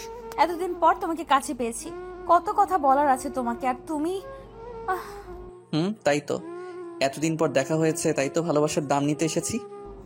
কি বলছো? আমি কিছুই বুঝছি না। ভালোবাসার আবার দাম হয় নাকি? হয়তো। তা আবিরের সাথে কেমন চললো প্রেম? উপস, সরি, ও তো আবার তোর উঠবি। কি? আবির স্যারের সাথে আমার আবার কি হবে? দেখো আরুষ, আবার আমাদের মাঝে ভুল বোঝাবুঝি হচ্ছে। চল আমার সাথে, ভুল বোঝাবুঝিটা ঠিক করছি। এসব কথা বলে আরুষ আয়নাকে টানতে টানতে গাড়িতে নিয়ে বসালো। আয়নার শরীরের অনেক অংশ কেটে গেছে, সেখান থেকে রক্ত বেরোচ্ছে, কিন্তু আরুষের সেদিকে কোনো খেয়াল নেই। আরুষ খুব জোরে গাড়ি চালাচ্ছে। আরুষ আস্তে চালাও প্লিজ। কোথায় নিয়ে যাচ্ছ? আরুষ কোনো কথা না বলে শুধু ড্রাইভ করছে। খুব স্পিডে ড্রাইভ করে গাড়িটাকে একটা রেজিস্ট্রি অফিসের সামনে গিয়ে দাঁড় করালো। আয়না বুঝতে পারলো আরুষ কি করতে চাইছে। দেখো আরুষ, বিয়েটা কোনো ছেলে খেলা নয়। আমরা আমাদের পরিবারকে না জানিয়ে এইভাবে কিছুই করতে পারি না। চুপ থাক, আমি যা বলবো তুই তাই করবি। আরুষ জোর করে আয়নাকে অফিসের মাঝে নিয়ে গেল। কিছুক্ষণ পর ওরা বের হলো। আইনগত দিক দিয়ে এখন ওরা স্বামী স্ত্রী, কিন্তু ইসলামিক দিক দিয়ে তেমন কিছুই না। আয়না কিছু বুঝে ওঠার আগে আরুষ ওকে নিয়ে সোজা বাড়িতে চলে গেল। বিয়েটা তো হয়েই গেছে, আবার তো তোমার বাসায় কেন নিয়ে এসেছো? কি করতে চাইছো তুমি? এ মা, বিয়ে করেছি, স্বামীর অধিকার ফলাবো না তো তা কি হয়? তোর এমন হাল করবো যে তুই চাইলেও আমাকে ছাড়া অন্য কারো কাছে যেতে পারবি না। ছি আরুষ, তুমি এত নোংরা কথা কিভাবে বলতে পারছো? ইসলামিক দিক থেকে তোমার আমার উপর কোনো অধিকার নেই। আয়না বুঝতে পারলো এই বিয়ে এসব কিছুই না। আরুষ এখনো ওকে ভুল বুঝে আছে। এ সময় আরুষকে কিছু বোঝানো যাবে না। এই সময় এখান থেকে চলে যাওয়াই ভালো। কিন্তু যেই না আয়না বাসার দিকে যাবে, আরুষ ওকে গাড়ি থেকে নামিয়ে টানতে টানতে বাসার ভিতর নিয়ে গেল। ওর রুমে নিয়ে আয়নাকে জোরে ছুঁড়ে মারলো ওর বিছানায়। আর তখনই আয়নার ভয়ে হাত পা কাঁপছে। এর আগে কখনো আরুষের এমন ব্যবহার বা ভয়ঙ্কর রূপ কখনোই দেখেনি আয়না। এত জোরে বিছানার উপর পড়ায় শরীরের অনেক জায়গায় ব্যথা পেয়েছে আয়না। মাথায় প্রচন্ড যন্ত্রণা করছে। আরুষ প্লিজ, এমন কিছু করো না যাতে পরে নিজের কাছে ছোট হয়ে যাও। এখন কি তোর কাছে আমায় কৈফিয়ত দিতে হবে আমি কি করব না করব? আরুষ তুমি। আয়নাকে আর কিছু বলার সুযোগ না দিয়ে ওর ঠোঁট দুটো দখল করে নেয় আরুষ। একটা হেঁচকা টান দিয়ে শাড়ির আঁচলটা ফেলে দেয়। আয়নার ডুকরে ডুকরে কাঁদছে, কিন্তু আরুষের সেদিকে কোনো খেয়াল নেই। সে তো আয়নার উপর রোমান্টিক অত্যাচার চালাতে ব্যস্ত। আয়নাকে কোলে করে বিছানায় শোয়াতেই আরুষ বুঝতে পারলো আয়না অজ্ঞান হয়ে পড়েছে। স্বাভাবিক এই অল্প সময় অনেক দখল গিয়েছে বাচ্চা মেয়েটার উপর। আরুষ নীরবে তাকিয়ে আছে আয়নার মায়াবী চেহারার দিকে, আর নিশ্চুপ অনুভূতি নিয়ে চোখের পানি ফেলছে। না, ও আর পারবে না আয়নাকে কষ্ট দিতে। আয়না যত বড়ই অন্যায় করুক, আরুষ তো আর আয়নাকে ধর্ষণ করতে পারে না। আয়না ঠিকই বলেছে, শুধু কাগজে কলমে দুটো সাইন করলে বিয়ে হয়ে যায় না। বিয়ে হলো একটা পবিত্র বন্ধন, যা ইসলামিক নীতিতে হয়। আর স্বামী স্ত্রীর ভালোবাসা তো আল্লাহর আরশ থেকে আসে। হ্যাঁ, এটা ঠিক, আরশ আয়নার চাইলেও এত বড় ক্ষতি করবে না, কিন্তু আয়নার তো একটা শাস্তি পাওয়া দরকার। এসব ভেবে আয়নার শাড়িটা পুরো খুলে ওকে বিছানায় শুয়ে দিল, যেন আয়না জ্ঞান ফেরার পর ভাবে আরশ ওকে ধর্ষণ করেছে। কিন্তু আরশ তেমন কিছুই করবে না। ড্রয়ার থেকে একটা মলম বের করে আয়নার শরীর যেখানে যেখানে কেটে গেছে সেখানে মলম লাগিয়ে দিয়ে রুম থেকে বের হয়ে গেল আরশ। এখন আবার ও ড্রিঙ্কস করবে। পুরনো ঘাগুলো আবার তাজা করে উঠেছে। এখন নিকোটিনের ধোঁয়ার মদই পারবে ওকে একটু শান্তি দিতে। ফ্ল্যাশব্যাক শেষ। ইন দ্য মর্নিং, সকালে আয়নার জ্ঞান ফিরল।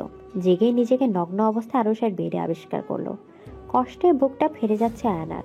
আয়না ভেবেছে সত্যি আরুষ কালোকে ধর্ষণ করেছে। আয়নার এখন সত্যি আরুষের উপর ভীষণ ঘৃণা হচ্ছে। ছি আরুষ, ছি, কিভাবে পারলে তুমি এমন কিছু করতে? মানলাম তুমি আমায় ভুল বুঝেছো, তাই বলে এমন কিছু? সত্যি যদি আমি এমন কিছু করেও থাকি, তাতেই বা এত বড় শাস্তি দিতে পারো না তুমি? I just hate you Arush, I hate you. আয়নার যতটা না আরুষের উপর ঘৃণা হচ্ছে তার থেকে বেশি নিজের উপর। এই ধর্ষিত শরীর নিয়ে কোথায় যাবে ও? দোষ যেই করুক, এই সমাজ তো সবসময় মেয়েদেরই দায়ী করে। হায় রে সমাজ, যে সমাজের নিয়ম মেনে আমরা বাধ্য হয়ে চলি, সেই সমাজই মেয়েদের আজকের দিনে 21 শতকে এসেও ছেলেদের সবার মূল্য দেয়া হয় না।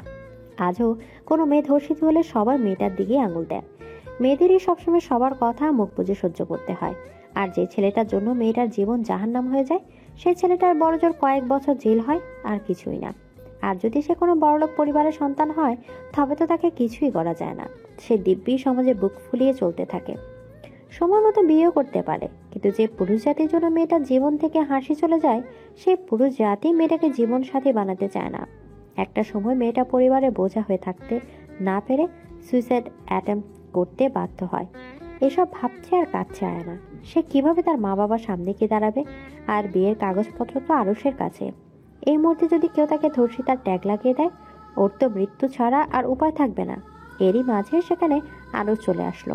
হ্যালো সুইটার, কেমন হয়েছে ঘুম? রাতে এত আদর করলাম, আমি শিওর খুব ভালো হয়েছে ঘুম। আরুষের কথা শুনে আয়নার ধ্যান ভাঙে। আরুষের কথা শুনে রাগে, অভিমানে, ঘৃণায় অন্যদিকে মুখ করে নেয় সে।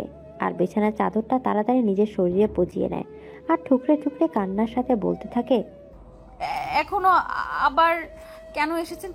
কি চাই? আমার শরীরটা তো পেয়ে গেছেন। আরুষ বুঝতে পারলো আয়না এখন সত্যি ভীষণ খারাপ অবস্থায় আছে। কিন্তু আরুষ তো এটাই চেয়েছিল আয়না কষ্ট পাক। কিন্তু আরুষের এমন লাগছে কেন?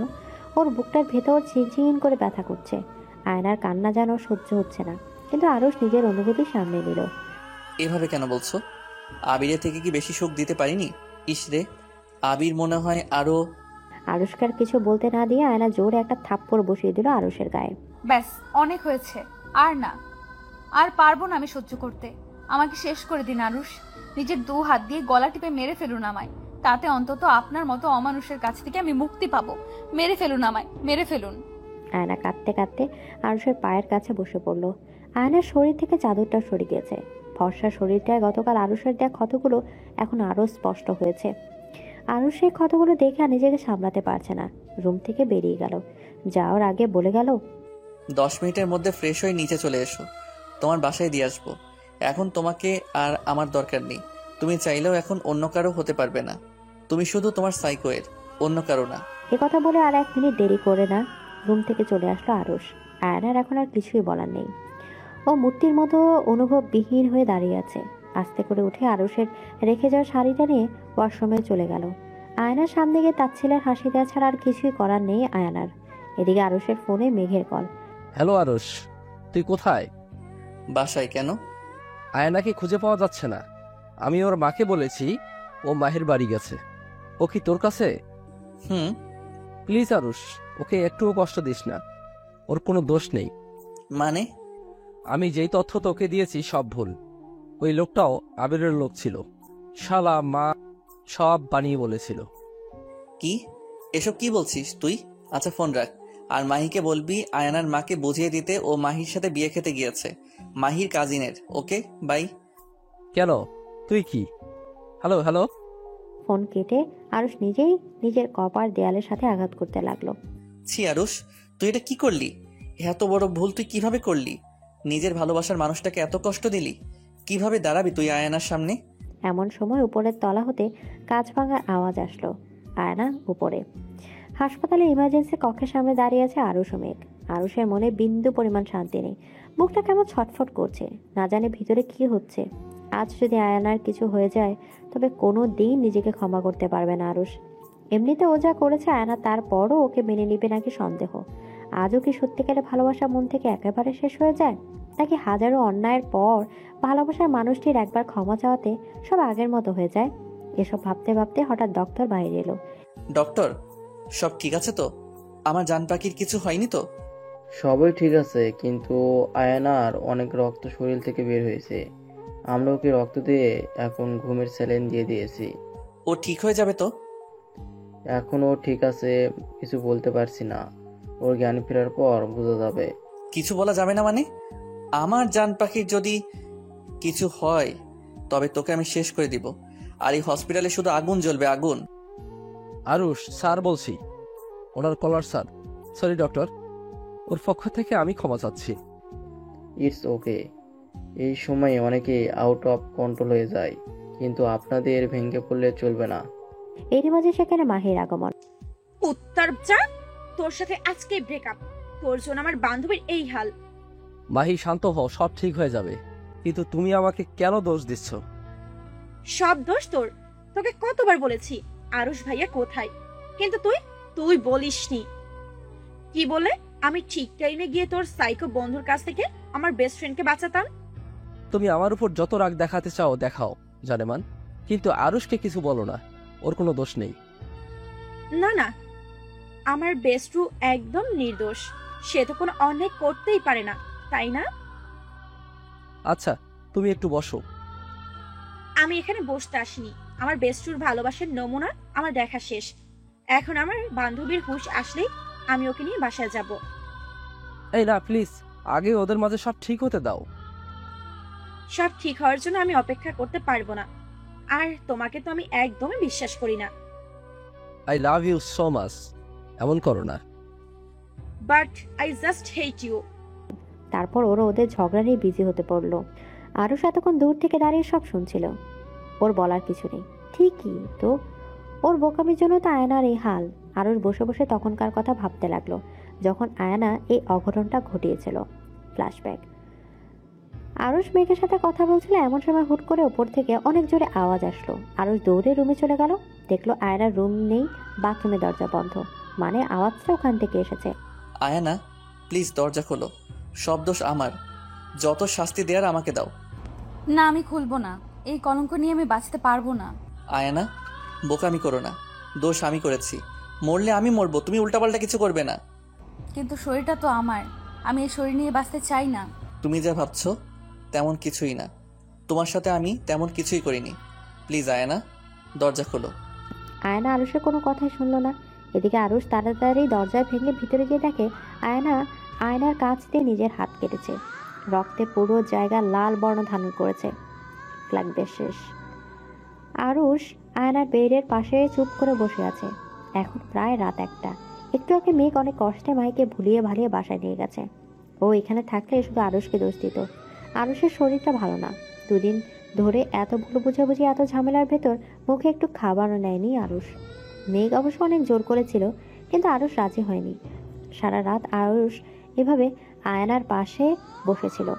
এক পর্যায়ে হাতে একটা গিটার নিয়ে জানালার কাছে গিয়ে গান গাইতে লাগলো। পরের দিন সকাল। আয়নার জ্ঞান ফিরেছে। আস্তে আস্তে চোখ মেলেছে সে। চোখ খুলে নিজেকে হাসপাতালে আবিষ্কার করলো। আয়নার হাতে খুব ব্যথা করছে। কোনো রকম নিজেকে সামলে শোয়া থেকে উঠে বসে।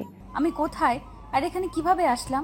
পাশে তাকাতে আরুষকে দেখে আস্তে আস্তে সব মনে পড়ে গেল আয়নার। ঘৃণায় মুখ ফিরিয়ে নিল। এত কিছুর পরও এই লোকটা না আমায় শান্তিতে থাকতে দিচ্ছে, না শান্তিতে মরতে দিচ্ছে। এরই মাঝে আরুষেরও ঘুম ভেঙে যায়। চোখ ঢলতে ঢলতে আয়নার দিকে তাকিয়ে দেখে আয়না উঠে গেছে। নিজের ওপর অপরাধ বোধটা যেন এখন আরো বেশি কাজ করছে। এখন কেমন আছো?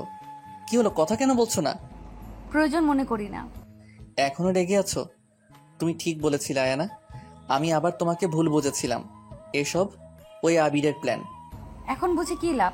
বিশ্বাস করো আয়ানা, আমি তোমাকে অজ্ঞান অবস্থায় ছুঁয়েও দেখিনি। তাতে কি? আপনি যা করেছেন তা কি কম ছিল?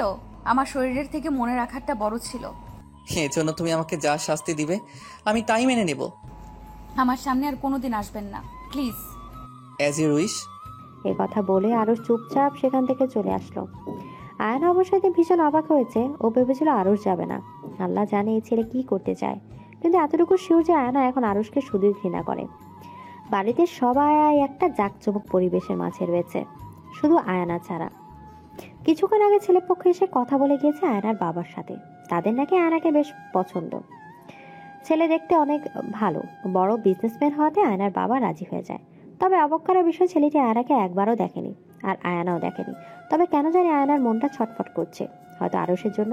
কিন্তু আয়না তো এখন আরুষকে আর ভালোবাসে না। তবে কেন ওর মন এখনো আরুষের ফেরার অপেক্ষা করে বসে আছে? না আয়ু, তুই এইভাবে থেমে থাকতে পারিস না। তোকে তোর বাবা মায়ের সিদ্ধান্তের কথা মেনে নিতে হবে, আর আরুষের মতো মানুষকে ভুলে থাকতে হবে। কিন্তু অবুঝ মন তো মনই বারবার শুধু আরুষের কথা ভাবছে। সত্যি কি আরুষ রাগ করছে আর আসবে না সামনে কখনো? তবে কিভাবে বাঁচবে আয়না? আর 3 দিন পর বিয়ে। ওই ছেলেটাও বা কেমন, না জেনে শুনে হুট করে বিয়ের পিড়িতে বসে যাচ্ছে।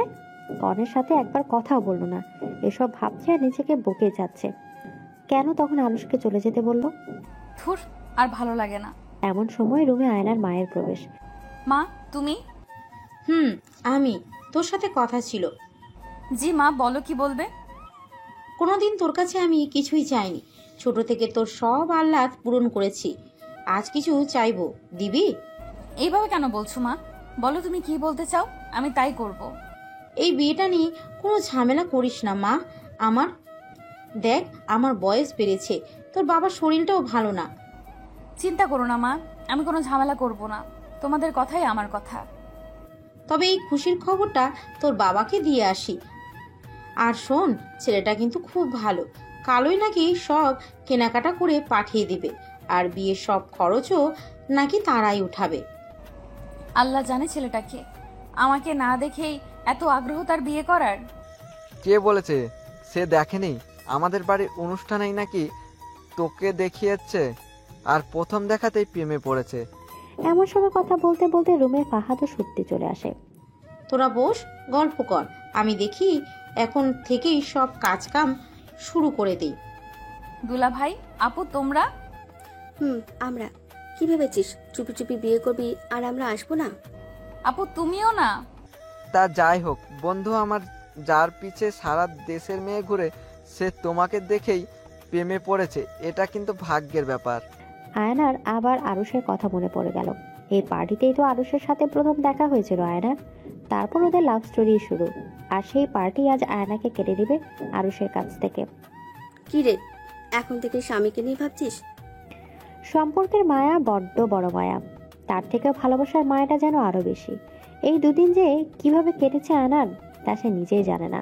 আজ আয়নার গায়ে হলুদ। ছেলেপক্ষে লোকজন গতকালই সব কেনাকাটা করে বাসায় পাঠিয়ে দিয়েছে। আজ সকালে ঘরোয়া আগের কালের দিনের কিছু রীতি অনুযায়ী প্রথমে আয়নার গায়ে হলুদ গোসল শেষ হয়।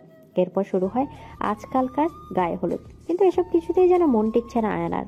সে বারবার ভাবছে এ বুঝি আরুষ এসে বিয়েটা ভেঙে রাজপুত্রের মতো নিয়ে যাবে আয়নাকে। বাহ, আমার মেয়েকে তো রানীর মতো লাগছে। মা, এভাবে মন মরা করে রাখিস না। যা শক্তি, ওকে স্টেজে নিয়েতে যা। খুব সুন্দর করে স্টেজ সাজানো হয়েছে। সেখানে হবে বাকি অনুষ্ঠান। কাজিনরা মিলে নাচ গানের জন্য সকল কিছু রেডি করে রেখেছে। সকলে আজ হলুদ শাড়ি পরেছে, ছেলেরা পরেছে হলুদ পাঞ্জাবি। কিছুক্ষণ পরই সুপ্তি আয়নাকে নিয়ে আসলো। সবাই হা করে তাকিয়ে আছে আয়নার দিকে। সত্যি ভীষণ কিউট লাগছে আয়নাকে। আয়না একটা দামি হলুদ লেহেঙ্গা পরেছে, সাথে কানে বড় বড় গোল্ডের ঝুমকো, মাথায় টিকলি, হাত ভর্তি চুড়ি, গলায় হালকা কাচের একটা হার। ব্যাস, এই অল্প সাজে যেন অপূর্ব লাগছে আয়নাকে। এসব অবশ্য বর নিজেই হাতেই কিনেছে আয়নার জন্য। দেখ আয়ু, তোর গায়ে হলুদের স্টেজটা কত সুন্দর করে সাজানো হয়েছে। কিরে, পছন্দ হয়েছে? সে যাই বলো, শালিকে আমার কিন্তু অপূর্ব লাগছে, পুরাই নায়িকা। বুঝতে হবে বোনটা কার। বউ তো দেখি। তাছাড়া কিছুই বলছে না। মাহি, এ কথা বলে আয়না মাহিকে জড়িয়ে ধরলো। একমাত্র মাহি সব জানে, এমনকি আয়নার মনের কথাও বুঝে। আয়না ভেবেছিল মাহি ওর মাকে বলে বিয়েটা ভেঙে দেবে, কিন্তু না, তা না করে মাহি একদম সেজে গুজে এসেছে, যেন কিছুই হয়নি। ও খুব হ্যাপি। তা দেখে আয়নার ভীষণ রাগ হলো। আয়না মাহির কানে কানে বলল, কিরে, বিয়েটা কি তোর নাকি? তুই এত হ্যাপি? আরে এভাবে কেন বলছিস? আমার বেস্টির বিয়ে আর আমি হ্যাপি হব না? সব জেনেও এমন কেন করছিস তুই? আমি আবার কি করলাম? দেখ, যা হয়েছে তা তো হয়েছে। এখন বাস্তবতা মেনে নেই ভালো। তোর বাস্তবতার গুল্লি মারি। এ মা, তা কেন করবি? আরুষকে তো তুই এমনিতে আর ভালোবাসিস না। তোকে বলছে তুই বেশি বুঝোস। আমি আরুষকে কি বল? কিছু না। ভালো হয়ে যাও মাসুদ, ভালো হয়ে যাও। কি? থুকু থুকু, ভালো হয়ে যাও আয়ানা, ভালো হয়ে যাও। এরই মাঝে সুপ্তি বলে উঠল, আর ওরা একে অপরকে ছেড়ে দিল। দুই বান্ধবীর কথা হলে চল, সবাই স্টেজে বউয়ের জন্য ওয়েট করছে। জি আপু চল, আমি নাচের প্র্যাকটিস নিচ্ছি। একথা বলে মাহি আয়নাকে রেখে নাচতে নাচতে চলে গেল। সুপ্তি ও ফাহাদ আয়নাকে নিয়ে স্টেজে গেল। সবাই আয়নাকে মিষ্টি খাওয়াতে খাওয়াতে কাহিল করে ফেলেছে, আর ছবি তুলতে তুলতে আয়না শেষ। এরই মাঝে বক্সে গান বেজে উঠল। মাহি ও মেঘ নাচছে। মেঘকে দেখে আয়না বেশ অবাক হলো, কিন্তু মেঘ যেন তাকে কোনো পাত্তাই দিল না। তারা তো নাচে বিজি, তাও আবার সিলেটি গানে। মাহির নাচ দেখে মনে হচ্ছে মেঘ ছেলে পক্ষের কেউ। আইলো রে নয়া দামান আসমানেরও তেরা, বিছানা বিছাইয়া দিল শাহি ধানের ছিঁড়া, ও দামান গো ও দামন গো। এই গান শেষ করে মাহি একা নাচতে লাগলো না, আরেক গানে। সাথে এবার সুপ্তি ফাহাদ আছে। সুপ্তি ফাহাদ মেঘ মাহি। तुमको पाया है तो जैसे खोया हूँ कहना चाहूँ। নাচে শেষে সবাই হাততালি দিল। তারপর আয়নার ইচ্ছা ছিল মেঘের সাথে কথা বলার, কিন্তু মেঘ ওর দিকে না তাকিয়ে চলে গেল। এভাবে কোনো রকম মরা হয়ে আয়নার গায়ে হলুদ শেষ। অন্যদিকে আজ আরুষদের বাড়িতে সকাল থেকে অনেক আনন্দ। ঠিকই ধরেছেন, ছেলে আর কেউ না, বরং আরুষ নিজে। কিন্তু আয়নাকে তা কেউই বলেনি। আরুষই সকলকে বলতে মানা করেছে। আজ আরুষ একটা সাদা পাঞ্জি পরেছে, তার উপর হলুদ শেরওয়ানি, হাতে ঘুড়ি, মাথার চুল একপাশে স্লাইড করা, সাদা পায়জামা, হলুদ চুল, দেখতে পুরাই ক্রাশ করে।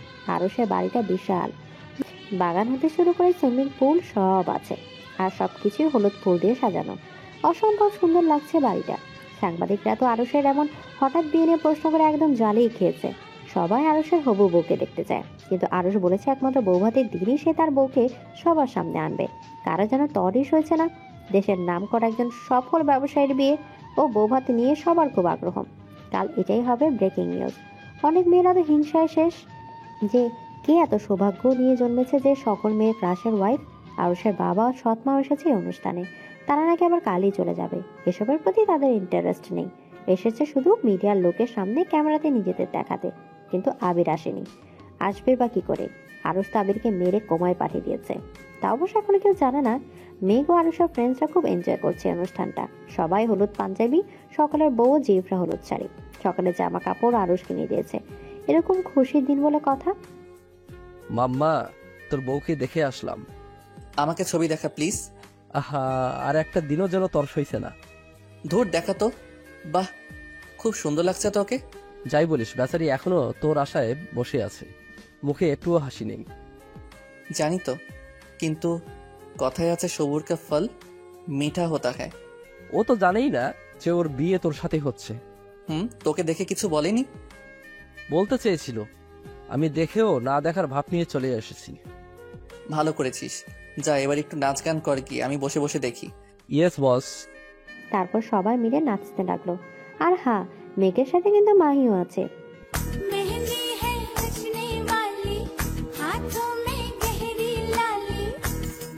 এরপর সবাই আরো কিছু সময় আনন্দ করে বাসায় চলে গেল।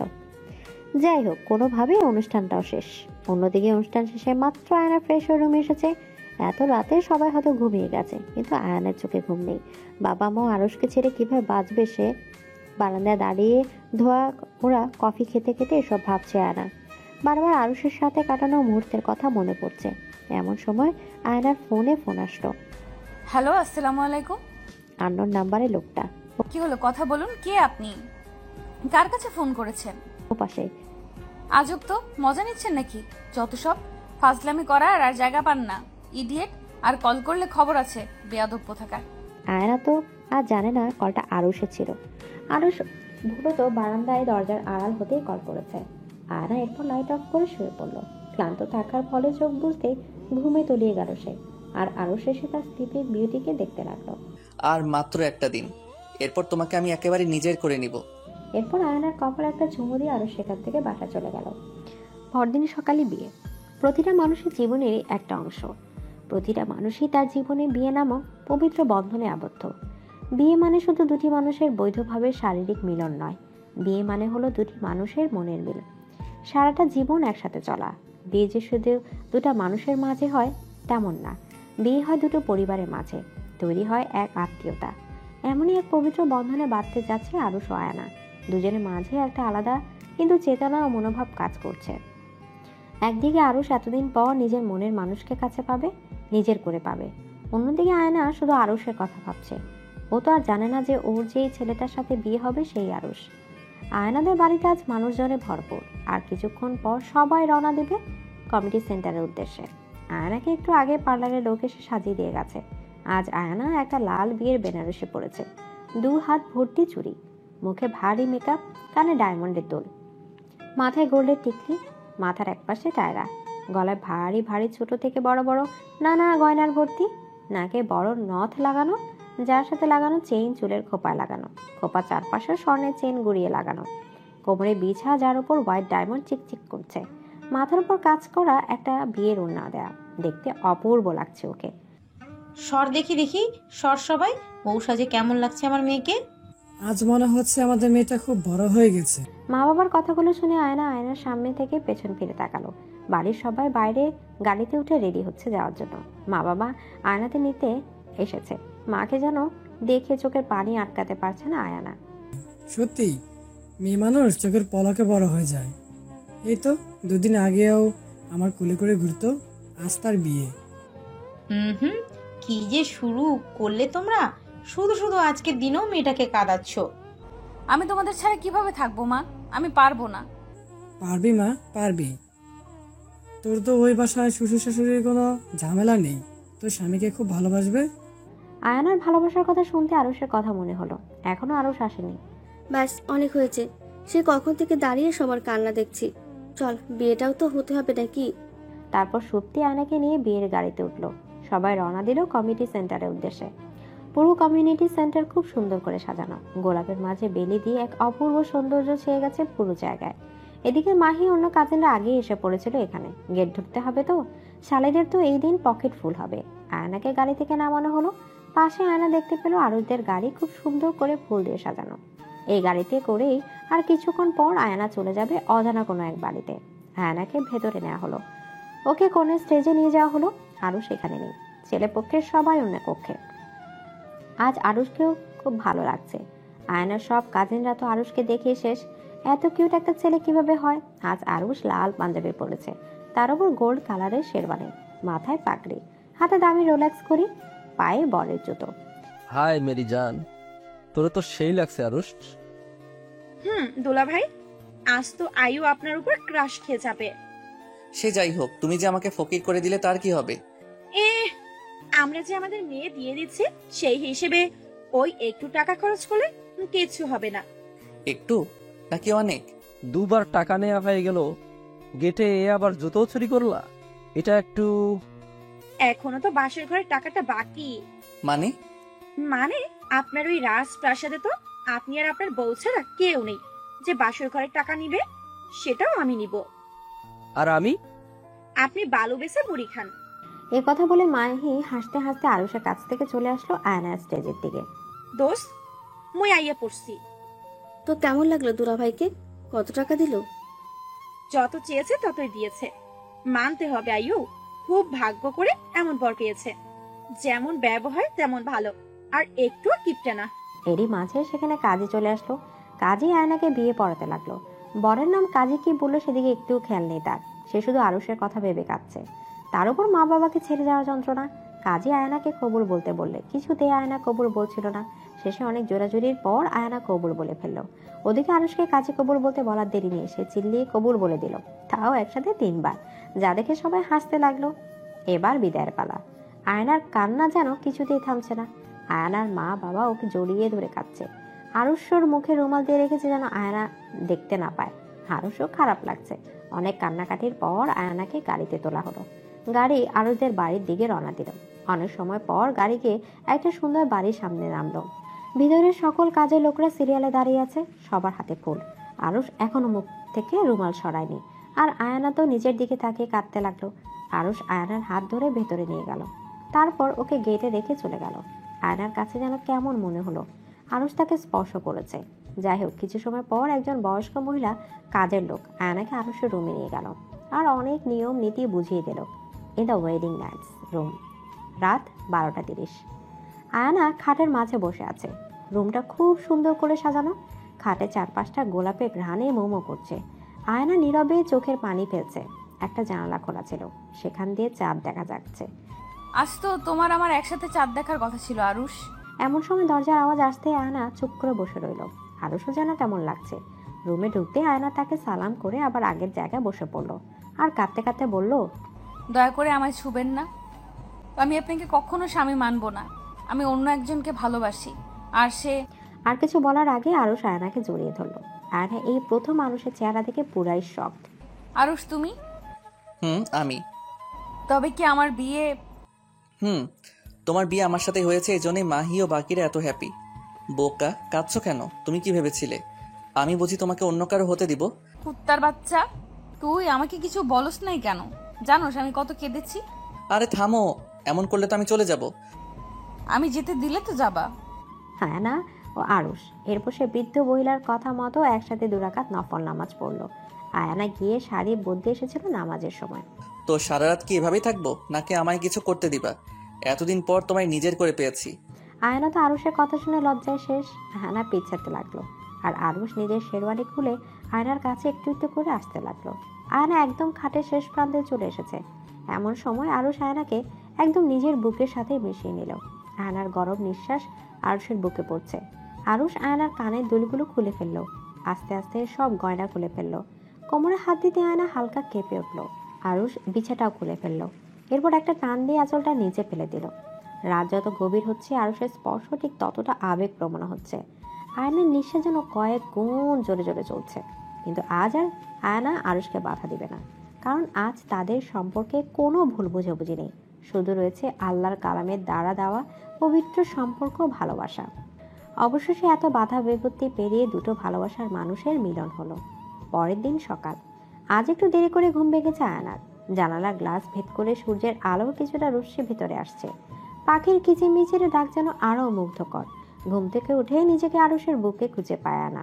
গতকাল রাতের কথা মনে পড়ে অন্যদিকে মুখ ফিরিয়ে নেয় সে। হঠাৎই পেছন থেকে আরুষ তাকে জড়িয়ে ধরে। তার মানে আরুষেরও ঘুম ভেঙেছে। এই ছাড়েন তো, উঠতে হবে। এমনিতে অনেক দেরি হয়েছে। না, ছাড়বো না, আরো কিছুক্ষণ থাকো। এমনিতেই অনেক ঘুমিয়েছি। লোকে কি বলবে? নতুন বউ এত ঘুমাতে হয় না। প্রথমত তুমি এই বাড়ির রানী ও আমার জান পাখি, তোমায় কেউ কিছু বলবে না। তবুও। দূর, তোমার কি শাশুড়ি ননদ আছে নাকি যে তোমাকে খোটাবে? আমি গোসল করব, ছাড়ো। ও আচ্ছা, আগে বলবা না। আর তুমি আমাকে একবার তুমি একবার আপনি ডাকা বন্ধ করো। ওকে, ছাড়েন। চলো। আরে আমাকে কোলে কেন নিয়েছেন? একসাথে গোসল করব তাই। না, আমি একাই করব। না না, তা হবে না। Shower together save water. এমনিতেই দেশে পরিষ্কার পানি কম। কিন্তু কে শুনে কার কথা? শেষে আরুষি জোর করে ওকে নিয়ে একসাথে চলে গেল গোসল করতে। বেরিয়ে আরুষ দেখে আয়না শাড়ি পেঁচিয়ে বসে আছে। এইভাবে শাড়ি কেন পরছো? শাড়ি পরতে পারি না তাই। দাও আমি পরিয়ে দিই। আরুষ খুব সুন্দর করে আয়নাকে শাড়ি পরিয়ে দিল। আপনি এত ভালো করে শাড়ি কি করে পরালেন? কেন? বিয়ের আগে কাউকে পরাইছেন নাকি? আরে না, আসলে আমি একজন ফ্যাশন ডিজাইনার, তার উপর অনেক সময় আমি নিজেই মূর্তিকে শাড়ি পরাই। ও আচ্ছা, এখন চলেন, খাবো। চলো। তারপর ওরা নিচে চলে গেল নাস্তা করতে। গিয়ে দেখে সবাই রেডি করে রেখেছে সব। সেখানে গিয়ে আরও জেদ ধরে বসে থাকে খাইয়ে দিতে হবে। তারপর দুজন খাওয়া শেষ করে বাড়ির চারপাশ ঘুরে দেখতে বের হয়। আরুষের বাড়িটা খুব সুন্দর। বাড়ির চারপাশে গোলাপ ও বেলি ফুল দিয়ে সাজানো। এখনো যে বিয়ের অনুষ্ঠান শেষ হয়নি। বাড়ির বাইরে একটা গেস্ট হাউস আছে, তার পাশে বড় একটা সুইমিং পুল, বাড়ির পিছে একটা ছোট্ট বাগান। তোমার হাত দুটো দেখি। এই নাও। এটা কি করলেন? এই হাতের বালা দুটি আমার মায়ের। তার শেষ ইচ্ছা ছিল তার বৌমাকে এগুলো দেয়া। আমার জন্য সে তো সবচেয়ে বড় গিফট অনেক আগেই রেখে গেছে, সেটা হলো তুমি। এই বালা দুটিকে তোমার বাসর রাতের গিফট হিসেবেও ধরতে পারো। থ্যাঙ্কস। তারপর ওরা আরো কিছু সময় গল্প করে চলে আসলো রুমে। দুপুরবেলা আর কিছুক্ষণ পর ওরা গাড়িতে করে বৌভাতের জন্য রওনা দেবে। আরুষ ওদের সাথে বাড়ির বয়স্ক মহিলাকেও নিতে চায়। সে তখন থেকে কাজ করে যখন আরুষের মা বেঁচে ছিল। আয়ানা, রেডি হয়েছো? এই তো হয়ে গেছে। শোনো, আমাদের সাথে খালাও যাবে। কোন খালা? ওই যে তোমাকে রাতে আমার রুমে নিয়ে এসেছিল। ও আচ্ছা, সমস্যা নেই। তারপর ওরা রিসেপশনের জায়গায় রওনা দিল। আয়না তো খুব হ্যাপি নিজের বাসায় যাবে বলে। আজকে ফেরা নাই ওরই। আজ আয়না একটা নেভি ব্লু কালারের গাউন পরেছে, কানে বড় বড় ইয়াররিংস, মাথার এক পাশে টায়রা, হাতে ব্রেসলেট, চুলগুলো খোপা করা। একদম একদিনে বিজনেসম্যানের ওয়াইফ হয়ে গিয়েছে। আরুষ পরেছে সাদা শার্ট, তার উপর নেভি ব্লু কালারের ব্লেজার, কালো প্যান্ট, হাতে ঘড়ি। পায়ে সাদা শু, চুলগুলো একপাশে স্লাইড করা, একদম পারফেক্ট কাপড় লাগছে দুজনকে রিসেপশনের মধ্যে। খুব সুন্দর করে জায়গাটা সাজানো হয়েছে। আরুষ ও আয়না একসাথে ঢুকতে সবাই জোরে হাততালি দিয়ে উঠলো। আয়নার মা তো মেয়েকে এত হ্যাপি দেখে খুশিতে শেষ। তখনই মাইকে মেঘ বলে ওঠে, লেডিস অ্যান্ড জেন্টলম্যান, অবশেষে বরকনে চলে এসেছে। সবাই তাদের নতুন জীবনের জন্য শুভেচ্ছা জানান ও পার্টি এনজয় করুন। তখনই সবাই হাততালি দিয়ে উঠলো। আর সাংবাদিকরা তো ওদের ছবি তুলতে তুলতে প্রশ্ন করতে করতে বিরক্ত করে ফেলেছে। শেষে মাহি ও মেঘ এসে সকালকে সরালো। হায় আল্লাহ, আর কিছু সময় এমন হলে আমি মরেই যেতাম। এই জন্যই সেলিব্রিটি বিয়ে করতে হয় না। আহা, বেচারার দোষ কি? বাবারে, এরা সাংবাদিক নাকি অন্য কিছু, একদম জান বের করে দেয়। বাপ দাদা 14 গোষ্ঠী সব তথ্য নেওয়া শুরু করেছে। যাই হোক, পার্টিটা কিন্তু সেই হয়েছে। তারপর ওরা সবাই খুব ভালোভাবে পার্টি এনজয় করলো। পার্টি শেষে বাসার সবার সাথে আয়না আরুষও। আয়নার বাসায় আসতে আরুষকে সবাই জামাই আদর দেওয়া শুরু করলো। যাই হোক, সারাদিন কেটে গেল এভাবে। রাত হয়েছে। এখন মা আয়নাকে ভালো করে এটা বুঝিয়ে দিল। আয়না অবশ্য এক কান দিয়ে ঢুকেছে আর অন্য কান দিয়ে বের করে দিয়েছে, কারণ আয়নার বাসায় কেউ তা জানে না যে আরুষকে আয়না বিয়ের আগেও চিনত। রাত 12:47। আরুষ খুব কষ্টে সব শালীদের টাকা পয়সা দিয়ে বিদায় করেছে। আয়নার কাজিনরা তো তবু আরুষকে ছাড়ছিল না।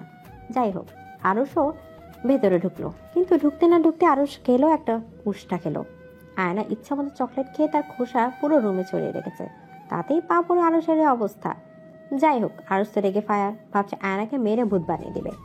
আয়নার কাছে গিয়ে দেখে আয়না সব শাড়ি গয়না খুলে একটা গেঞ্জি আর স্কার্ট পরে ঘুমিয়ে গেছে। একদম 10 বছরের বাচ্চার মতো লাগছে। এমন ইনোসেন্ট চেহারা দেখে আরুষ সব রাগ পানি হয়ে গেল। আরুষ আর কিছু না বলে আয়নাকে বুকে জড়িয়ে ঘুমিয়ে পড়ল। পরের দিন সকালে ঘুম ভাঙে আরুষ আয়নার হাসি মুখটা দেখে। আয়নাও মিটমিট করে চোখ মেলছে। আজকে দিনটা খুব ভালো যাবে। কেন? ঘুম ভেঙেই আমার পরিটার মুখটা যে দেখলাম। ও, যাই ফ্রেশ হয়ে আসি, ও বাড়ির জন্য রওনা দিতে হবে। একটা জিনিস করার খুব শখ, কিন্তু বাসি মুখে করতে ইচ্ছে করছে না। এই না না, একদমই না। মুয়া। ওয়াক, থু থু, ছি, থুরবাল। বাসি মুখে কিস করছেন কেন? এখন শুধু কিস করছে, এই মুহূর্তে গোসল করতে না গেলে বলো আরো কিছু হয়েছে, যাচ্ছি যত সব। আয়না ফ্রেশ হতে চলে গেল। আরুষ আয়নার রুমটা ভালো করে দেখছে। এর আগেও তো কতবার এই রুমে এসেছে, কিন্তু প্রতিবারই লুকিয়ে। আর আল্লাহর ইচ্ছে আছে সসম্মানে এসেছে আয়নার জামাই হয়ে। এরই মাঝে আয়না গোসল শেষ করে বাইরে আসলো। ব্লাউজ পেটিকোটের উপর কোনো মতো শাড়ি পেঁচে, চুল দিয়ে টপটপ পানি পড়ছে। আয়নার সামনে দাঁড়িয়ে চুল ছাড়ছে আয়না। এমন সময় আরুষ পেছন থেকে জড়িয়ে ধরে, পিঠে মুখ গুজে নেয়। এইভাবে সামনে এসো না প্লিজ, আমি পাগল হয়ে যাব। এইসব ন্যাকামি আর 1-2 বছর পর আমাকে আর ভালো লাগবে না, তখন অন্য মেয়েদেরকেই ভালো লাগবে। একদম পিটাবো আর এসব বললে। আমার কাছে তুমি সব, আর আমি সারা জীবন তোমার সাইকো লাভার হয়ে থাকবো। আমার যদি কোনোদিন কিছু হয়ে যায় তবে?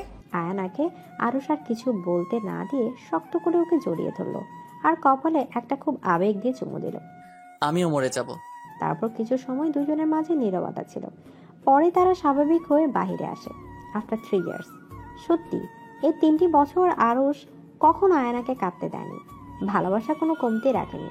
আজ আরুষের মনটা ভীষণ ছটপট করছে। ওটির সামনে দাঁড়িয়ে বারবার আল্লাহকে স্মরণ করছে আরুষ।